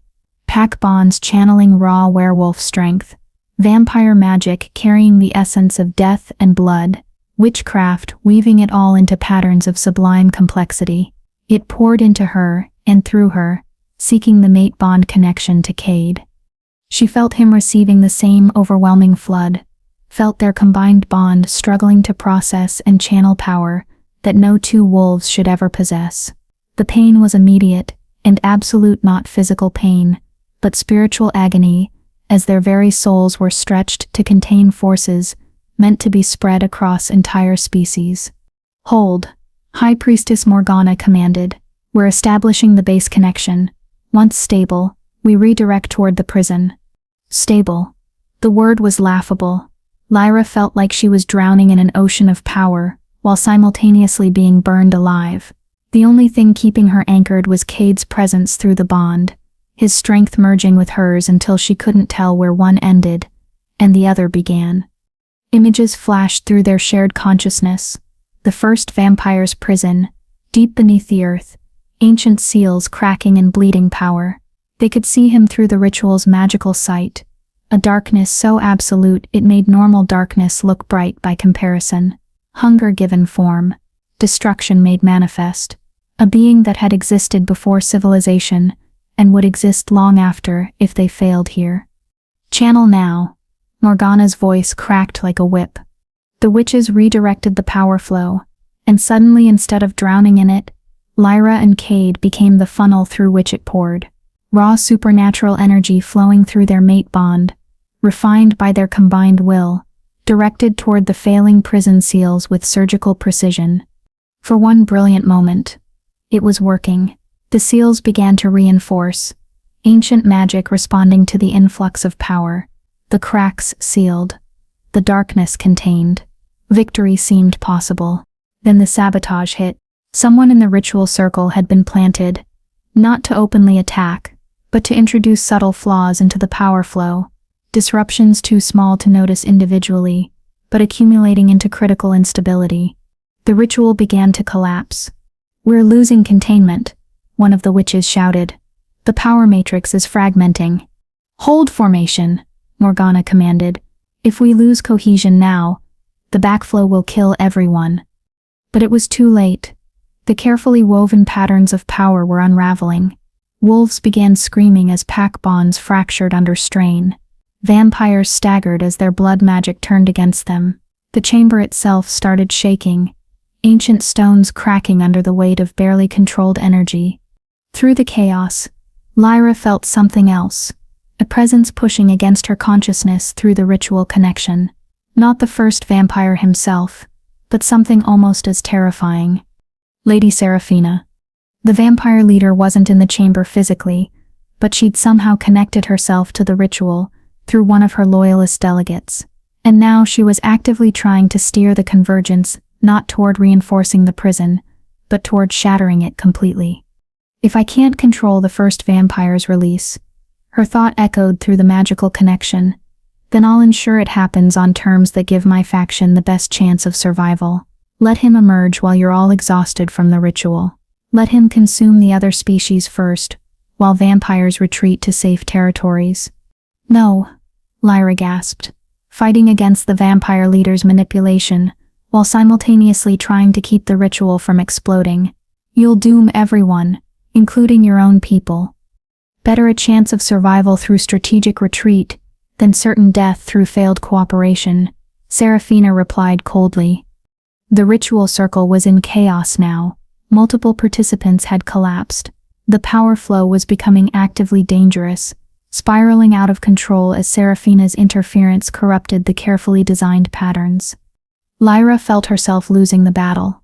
Her poisoned abilities were still compromised, and even Cade's strength combined with hers wasn't enough to fight a vampire elder, actively sabotaging the ritual, while simultaneously maintaining the convergence. They were going to fail. The ritual would collapse, the power would backflow and kill everyone, and the first vampire would emerge into a supernatural world too fractured and weakened to resist him. Unless, through their bond, Lyra felt Cade reach the same conclusion she had. There was one option left, one desperate, probably fatal gambit that might work if they were willing to pay the ultimate price. They could absorb the failing ritual's power themselves. Instead of trying to channel it toward the prison, they could take all that uncontrolled energy into their bond and use it to perform the seal directly. No intermediaries, no complex pattern weaving, just two alphas and enough power to reshape reality, trusting their completed mate bond to keep them alive long enough to finish the work. It would almost certainly kill them. The human body, as even a supernatural one, wasn't designed to contain that much power, but it might work long enough to permanently seal the first vampire before they burned out. Do it, Cade thought to her, through their bond. It'll kill us, Lyra thought back. I know, but everyone else lives. The supernatural world survives, and we go out doing something that actually matters. His mental voice was calm, accepting. Besides, I promised I'd never reject you again. Can't think of a stronger way to prove that than dying together while saving the world. Despite everything, Lyra almost laughed. Trust Cade to make a grand romantic gesture out of mutual suicide. On 3, she thought. On 3. 1, 2, 3. They stopped fighting the collapsing ritual and opened themselves to it completely. Every fragment of uncontrolled power, every piece of broken pattern, every ounce of chaotic energy. They pulled it all into their mate bond with suicidal determination. The pain was indescribable. Lyra felt her body trying to tear itself apart at the cellular level, felt Cade experiencing the same agony, felt their bond straining under weight it was never meant to carry. But underneath the pain was something else. Absolute clarity of purpose, perfect synchronization, the kind of unity that only came from two souls choosing each other, despite every reason not to. They focused everything they had, everything they were, on the first vampire's prison, not trying to channel power through complex patterns, but simply forcing raw magical energy against failing seals through sheer determination and will. The prison responded. Ancient magic that had been degrading for centuries suddenly snapped back into full strength. Seals that had been cracking reinforced and multiplied. The darkness that was the first vampire found itself being pressed backward, deeper into containment, wrapped in layers of supernatural force that would take another 10,000 years to erode. In the ritual chamber, participants stared in awe as two alphas blazed with power bright enough to make looking directly at them painful. Their mate bond had become visible, a spiral of silver and gold light connecting them, channeling more energy than should be possible for any two beings to contain. But it was working. The ritual stabilized. The first vampire's prison sealed completely. The immediate threat was over. And Lyra and Cade were dying. They could both feel it, their bodies giving out, unable to sustain the power flow any longer. They'd accomplished the impossible, but the cost was going to be their lives. Worth it, Cade thought to her, as his consciousness started to fade. Yeah, Lyra agreed, feeling her own awareness dimming. But as they began to slip into darkness, something unexpected happened. The participants of the ritual, every werewolf, vampire, and witch, who had been part of the convergence, all simultaneously reached the same decision. They'd come together to prevent an apocalypse. They weren't going to let the two wolves who'd saved them die, if there was any alternative. Pack bonds that had been disrupted reformed. But this time not just between werewolves. Vampires opened their blood magic connections willingly. Witches wove healing spells through the existing ritual framework. Species that had spent millennia learning to hate each other now cooperated with desperate precision to save two alphas who had proven that cooperation was possible. The power flow reversed. Instead of taking energy from the participants, Lyra and Cade received it, not chaotic and overwhelming, but controlled and healing. Life force and magical strength flowing back into bodies that had given everything to save others. It still might not be enough. They'd burned through too much, damaged themselves too severely, but at least they wouldn't die alone, forgotten martyrs, to a cause no one appreciated. They'd die knowing that supernatural society had finally learned to work together. Except they didn't die. The combined healing magic of multiple species proved stronger than the injuries sustained from channeling apocalyptic power. Slowly, impossibly, two dying alphas stabilized. Their hearts kept beating. Their consciousness remained intact. Their mate bond, stretched to breaking, held firm and began to heal. When Lyra finally opened her eyes, the first thing she saw was Cade's face, equally shocked to still be alive. The second thing she saw was the entire ritual chamber standing in silence, looking at them with expressions ranging from awe to fear to hope. "Well," Oracle Vera said into the quiet, her ancient voice carrying unmistakable satisfaction. That was dramatic. Chapter 10. The New World Order. Lyra woke, 3 days later, in a room she didn't recognize. The ceiling was carved stone, covered in glowing runes that pulsed gently with healing magic. Soft light filtered through windows that looked out over mountains she'd never seen before, and beside her bed, slumped in a chair with his hand still holding hers, was Cade. He looked terrible, exhausted, unshaven, his clothes rumpled like he'd been wearing them for days, but he was alive. They were both alive. "You're awake," a familiar voice said from the doorway. Lyra turned her head carefully. Her body felt fragile, like it had been broken and imperfectly reassembled, to see Oracle Vera standing there, with an expression that might have been relief. "How long?" Lyra's voice came out as a croak. 3 days since the ritual. You and Alpha Blackthorn have been unconscious for most of that, occasionally waking to scream from nightmares about channeling power that should have killed you. Oracle Vera moved into the room, checking the healing runes with practiced efficiency. The supernatural medical community has been fascinated. Apparently, you two have rewritten what we thought was possible in terms of power channeling and mate bond strength. Did it work? Lyra asked. The prison? See for yourself. Oracle Vera helped Lyra sit up and guided her to the window. In the distance, visible even from miles away, was a mountain that seemed to pulse with contained darkness. But it wasn't the chaotic, leaking darkness from before the ritual. This was controlled, sealed, wrapped in layers of visible magical protection that sparkled in the sunlight. The first vampire's prison, Oracle Vera explained, reinforced beyond anything achieved in recorded history. Every supernatural species with magical capability contributed to the final sealing after you two stabilized the foundation. It's beautiful in a terrifying sort of way. And the political situation? Lyra asked, already dreading the answer. Complicated, Oracle Vera admitted, but not hopeless. Come, there's a council waiting to speak with you once you're ready. They've been remarkably patient, considering you're technically the most powerful supernatural being currently conscious. What about Cade? Will wake when his body finishes healing. He channeled slightly less power than you, but he also started with fewer supernatural advantages. It's remarkable he survived at all. Oracle Vera's expression softened. The mate bond kept you both alive. The medical consensus is that separately, you would have burned out in seconds.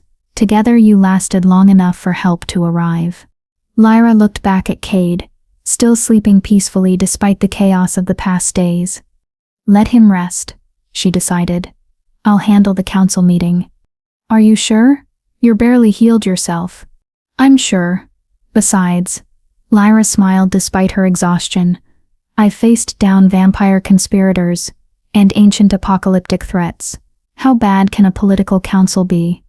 The council chamber was smaller than the grand hall where the gathering had taken place, designed for actual negotiation rather than theatrical posturing.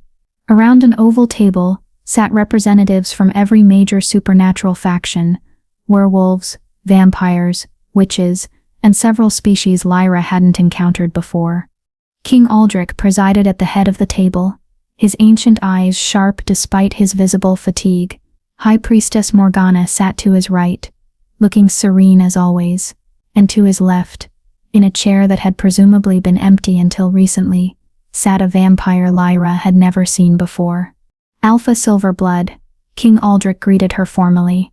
May I present Lord Cassius Darkwater, newly appointed head of the Central Vampire Council. Lyra raised an eyebrow. What happened to Lady Seraphina? Currently imprisoned for sabotage, conspiracy, and attempted genocide, Lord Cassius said, his voice carrying a slight accent she couldn't place. When evidence of her interference with the ritual became public, combined with documentation of her coordination with the first vampire cult, even her most loyal supporters couldn't defend her actions. He smiled, showing fangs. Vampire politics are remarkably efficient when survival is at stake. She was deposed within hours of the ritual's conclusion. Please, sit. King Aldrich gestured to an empty chair. We have much to discuss. Lyra sat carefully, very aware that she was probably the youngest and least politically experienced person in the room. But she was also the one who had just channeled enough power to seal an ancient vampire, and survived, which apparently gave her significant credibility. First, King Aldrich said, on behalf of the werewolf community, thank you. What you and Alpha Blackthorn accomplished saved countless lives across all species. The supernatural world owes you a debt that can never be fully repaid. The witch covens concur, High Priestess Morgana added. Your sacrifice demonstrated that cooperation between species isn't just idealistic rhetoric. It's practical necessity. The vampire clans are grateful, Lord Cassius said, choosing his words carefully, though we're also somewhat terrified of what your power levels mean for the existing balance of supernatural authority. And there it was, the real issue underlying all the polite gratitude. You're worried I'm going to become my grandmother, Lyra said bluntly. The silence that followed confirmed her suspicion.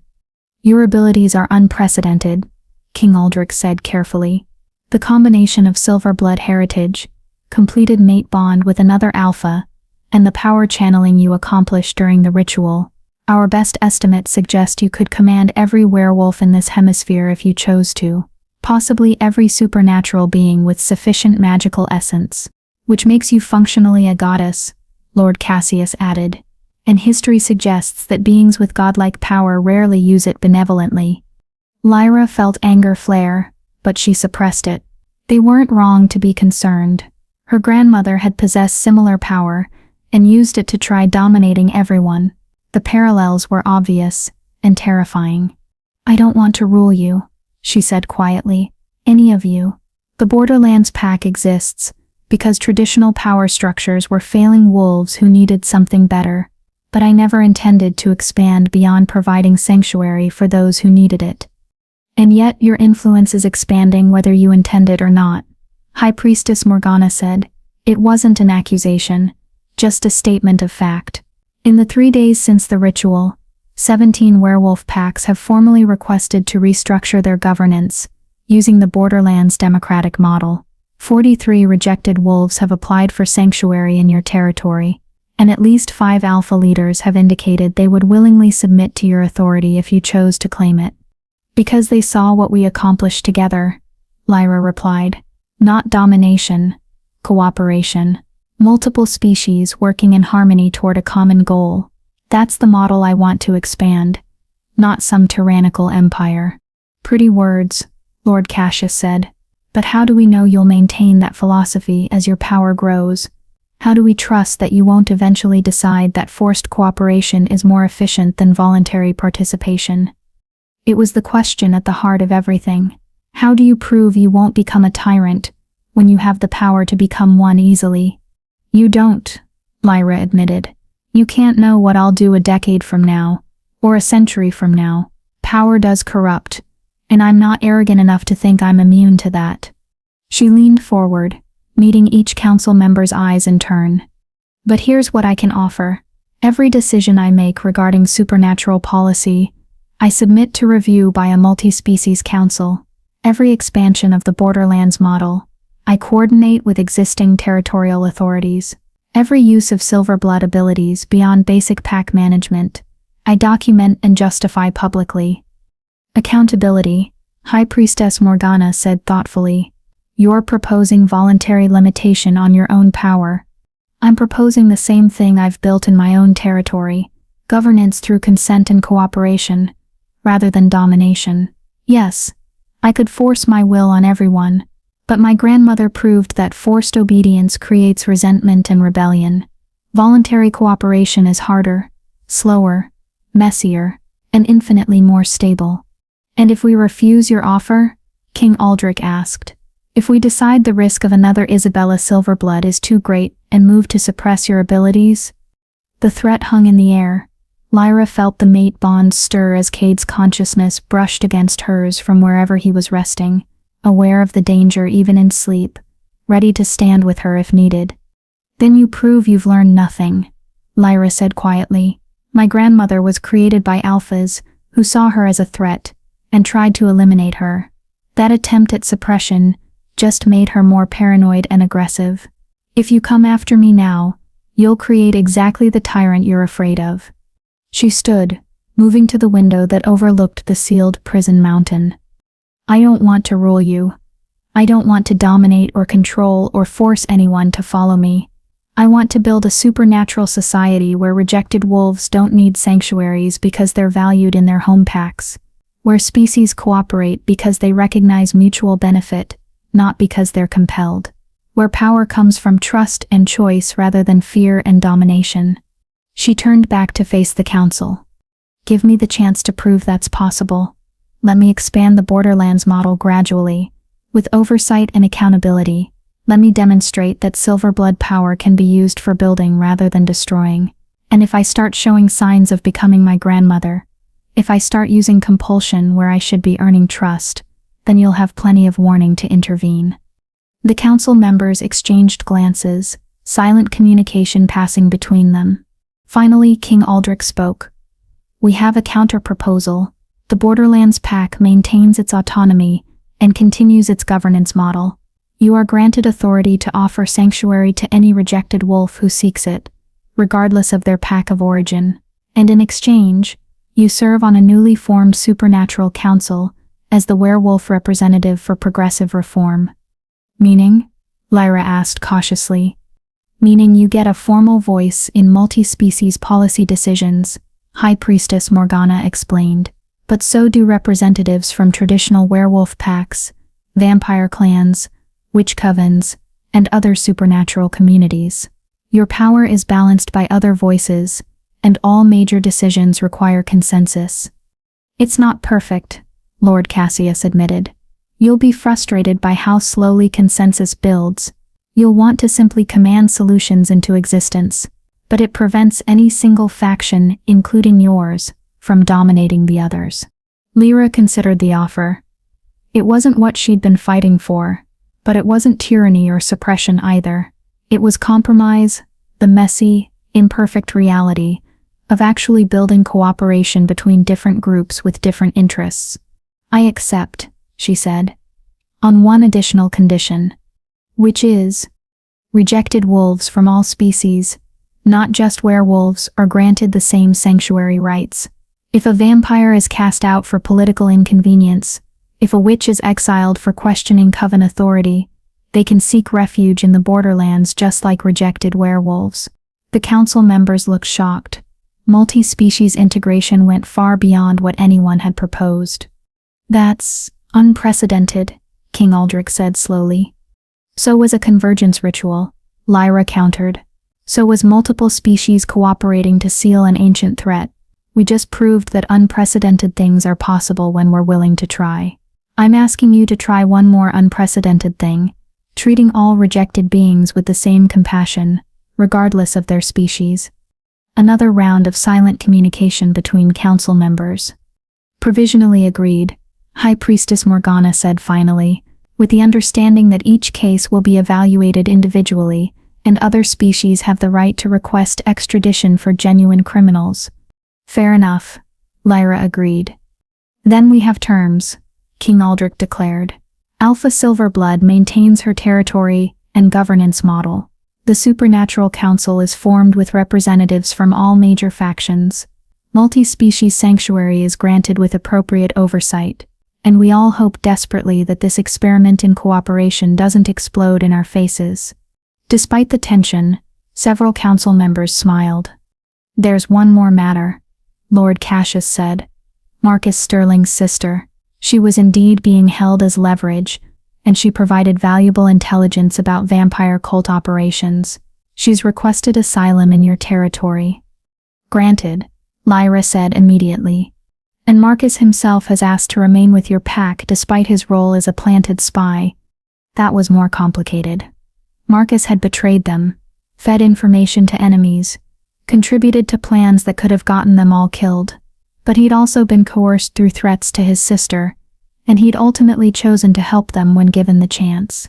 Also granted, Lyra decided, on probation, with supervision, but everyone deserves a chance at redemption if they're willing to work for it. The council meeting continued for another hour, hammering out details of the new political structure. When it finally adjourned, Lyra felt exhausted, but cautiously optimistic. They hadn't solved everything. There would be conflicts and setbacks, and moments when cooperation seemed impossible. But they'd taken the first steps towards something better. She found Cade awake when she returned to their room, sitting up in bed and looking significantly more alert than before.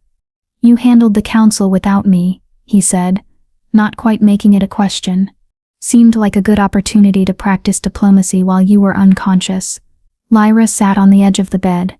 We're now official representatives on a multi-species supernatural council. Congratulations on your new political career. Cade groaned. I hate politics. Too bad. You're permanently bonded to a wolf who just agreed to participate in supernatural governance. You're stuck with politics whether you like it or not. There are worse things to be stuck with, Cade said, pulling her closer. We saved the world, didn't we? Actually saved it. Sealed an ancient vampire, prevented an apocalypse, convinced enemies to cooperate. We did, Lyra agreed. We also nearly died doing it, multiple times. But we didn't die. We survived. Together. He rested his forehead against hers. 6 months ago, I rejected you because I was terrified of needing anyone. Now I can't imagine existing without you. Funny how things work out. Hilarious, Lyra said dryly, but she was smiling. They sat in comfortable silence for a moment, processing everything that had happened. The journey from rejection to redemption, the transformation from enemies to mates, the impossible task they'd accomplished through trust and cooperation. What happens now? Cade asked finally. Now we go home, Lyra said. Back to the borderlands. Back to building the kind of pack society where wolves like us aren't seen as threats, but as proof that change is possible. And the Supernatural Council? We'll figure it out, make compromises, frustrate ourselves with slow progress, occasionally want to just command everyone to cooperate and have to resist the impulse. She squeezed his hand. But we'll do it together, just like everything else. Together, Cade agreed. I like the sound of that. Epilogue, 1 year later. The borderlands had expanded into something that barely resembled the struggling refugee camp from a year ago. Lyra stood on the observation deck of her tower, now officially called the council building, because she'd finally convinced everyone to stop using royalty-adjacent titles. 700 wolves called this home now, along with 36 vampires, 12 witches, and a handful of other supernatural beings who'd sought sanctuary from traditional power structures. The democratic councils were functioning smoothly, with only occasional disputes that required alpha mediation. The economy was thriving, with the borderlands serving as a neutral trade hub for multiple species.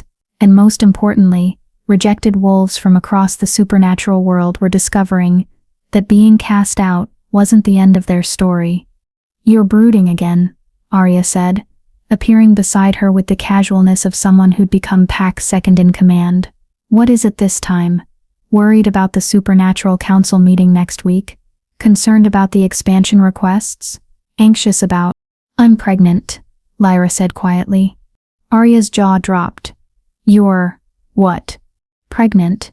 About 8 weeks. Oracle Vera confirmed it yesterday." Lyra turned to face her friend. "Cade and I are going to have a child. A Silverblood child, with combined bloodlines from 2 alpha parents, and whatever additional powers come from our completed bond. That's incredible." Arya's shock transformed into genuine joy. "Congratulations. Have you told Cade yet?" "Not yet. I wanted to process it myself first." Lyra's hand moved unconsciously to her still flat stomach. "My grandmother's quest for power killed her. The prophecy suggested I'd stand at a crossroads determining the supernatural world's fate. And now I'm bringing a child into all of this complexity. A child who'll grow up in a world where cooperation is possible," Arya corrected gently. "Where species work together instead of tearing each other apart. Where rejected wolves have sanctuaries and traditional power structures are learning to adapt. You and Cade built that world. Lyra, your child gets to inherit it." It was a good point. Lyra thought about everything that had changed in just 1 year. The Supernatural Council, imperfect and frustrating as it was, had prevented 3 major conflicts through diplomatic intervention. The Borderlands model had been adopted by 19 other packs across multiple territories, and most importantly, rejected wolves weren't automatically assumed to be worthless anymore. "I'm terrified," Lyra admitted. "What if I mess this up? What if I become so focused on being a good parent that I neglect my pack? Or so focused on my pack that I neglect my child? What if you stop catastrophizing and recognize that you've got an entire pack ready to help raise this child?" Arya interrupted. "You're not doing this alone, Lyra. You've got Cade. You've got me. You've got 500 wolves who would die for you. Your child is going to have more aunts and uncles and mentors than any wolf in history." Lyra felt something warm settle in her chest. Arya was right. She wasn't alone. She'd never been alone. Not really. She just needed to learn to accept help instead of trying to carry everything herself. "I should tell Cade," she said. "You should," Arya agreed. "He's in the training grounds, teaching combat tactics to the new recruits. Go surprise him with the news that he's going to be a father." Lyra found Cade exactly where Arya said he'd be, demonstrating defensive formations to a group of young wolves who watched him with reverent attention. He'd grown into his role as the Borderlands combat instructor, teaching wolves to fight not for domination, but for protection of their community. He looked happy, genuinely, unself-consciously happy in a way she'd never seen before their bond completed. She waited until the training session ended, then pulled him aside to a quiet corner of the grounds. "We need to talk," she said. Cade's expression immediately shifted to concern. "What's wrong? Is it the Supernatural Council? The expansion requests? Did something happen?" "I'm pregnant," Lyra said, deciding there was no point in drawing it out. Cade froze. "You're what?" "Pregnant. With our child. A little wolf who's going to have Silverblood abilities and 2 alpha parents, and probably cause us endless amounts of worry and joy." She took his hand and placed it over her stomach. "We're going to be parents, Cade. In about 7 months, we're responsible for a tiny wolf who didn't ask to be born into all this complexity." For a long moment, Cade just stared at her. Then his face split into the brightest smile she'd ever seen. "We're having a child," he said, his voice filled with wonder. "An actual child. Our child." He pulled her into a hug so tight it almost hurt, and Lyra felt through their bond the overwhelming rush of his emotions. Joy and terror, and love and excitement, all mixed together into something that made her own eyes water. "We're going to mess this up," she warned him. "We're going to make mistakes and worry constantly, and probably overprotect them terribly." "Absolutely," Cade agreed. "We're going to be those parents who hover and fret and drive our child crazy with how much we care, and it's going to be perfect." He pulled back enough to look at her face. A year ago, I was a broken alpha who couldn't accept love without destroying it. Now I'm mated to the most incredible wolf in the world, helping build a society that's actually worth living in, and about to become a father. His voice grew thick with emotion. I don't deserve any of this, but I'm going to spend the rest of my life trying to be worthy of it. You already are, Lyra said softly. You chose to change, to grow, to be better than what you were taught. That's what makes you worthy. Not perfection, but the willingness to keep trying even when it's hard. They stood together in the training grounds, holding each other while the borderlands bustled with activity around them. Wolves training, councils meeting, species cooperating, rejected members finding purpose and belonging.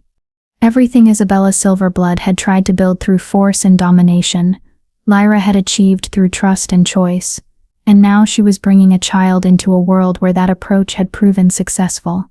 We should tell Oracle Vera, Cade said finally. She'll want to start preparing magical protections, and probably lecture us about proper prenatal care for supernaturally powerful offspring. She'll also cry, Lyra said. I've never seen her cry, but I bet she does when we tell her. They were right on both counts. Oracle Vera cried, lectured, and immediately began preparing enough protective charms to wrap a small army in safety. The news spread through the pack by evening, and the celebration that followed lasted well into the night. Standing on her tower balcony later, watching her pack celebrate the promise of new life, Lyra felt the weight of prophecy finally lift from her shoulders. She'd stood at the crossroads and made her choice, not between love and duty, but recognizing they could be the same thing, not between power and cooperation, but understanding that true power came from choosing cooperation even when domination was easier. Her grandmother had tried to save the supernatural world and failed because she couldn't trust anyone but herself. Lyra had succeeded because she'd learned to trust others, to accept help, to build something together that no single wolf could achieve alone. And now she was passing that lesson to the next generation. No pressure, little one, she whispered to the child growing inside her. But you're going to inherit a world where cooperation is possible, where rejected wolves have value, where species work together instead of tearing each other apart. Try not to mess it up too badly. Through the mate bond, she felt Cade's amusement at her words. They'll be fine, he thought to her. They'll have us to guide them, and an entire pack of wolves who've proven that choosing to change is always possible. Yeah, Lyra agreed, watching the celebration continue below. They'll be fine. We'll all be fine. And for the first time in her life, she actually believed it. And that's Lyra's complete journey from rejected outcast to alpha queen, from broken to whole, proving that mercy can be stronger than revenge. Now, I know what you're thinking, but what about Luna's prophecy? What was Cade really feeling during all this? What happens next? Great questions. Like I said earlier, I actually wrote 5 exclusive bonus chapters exploring exactly that: Cade's tormented thoughts during the rejection, Elena's perspective when she signed those papers, Oracle Vera's hidden history with Lyra's grandmother, Lyra and Cade's vulnerable first night as mates, and a detailed look at their life 5 years later. If you want those deeper dives into the story, the complete ebook with all the bonus content is linked in the description. But whether you read the bonus chapters or just enjoyed the story here, thank you for investing hours of your life in Lyra's world. Thank you for caring about these characters. If this story meant something to you, hit that like button, drop a comment with your favorite moment, and subscribe for more emotional stories like this. Remember, rejection isn't the end of your story, it's just the beginning of discovering who you truly are. See you in the next one.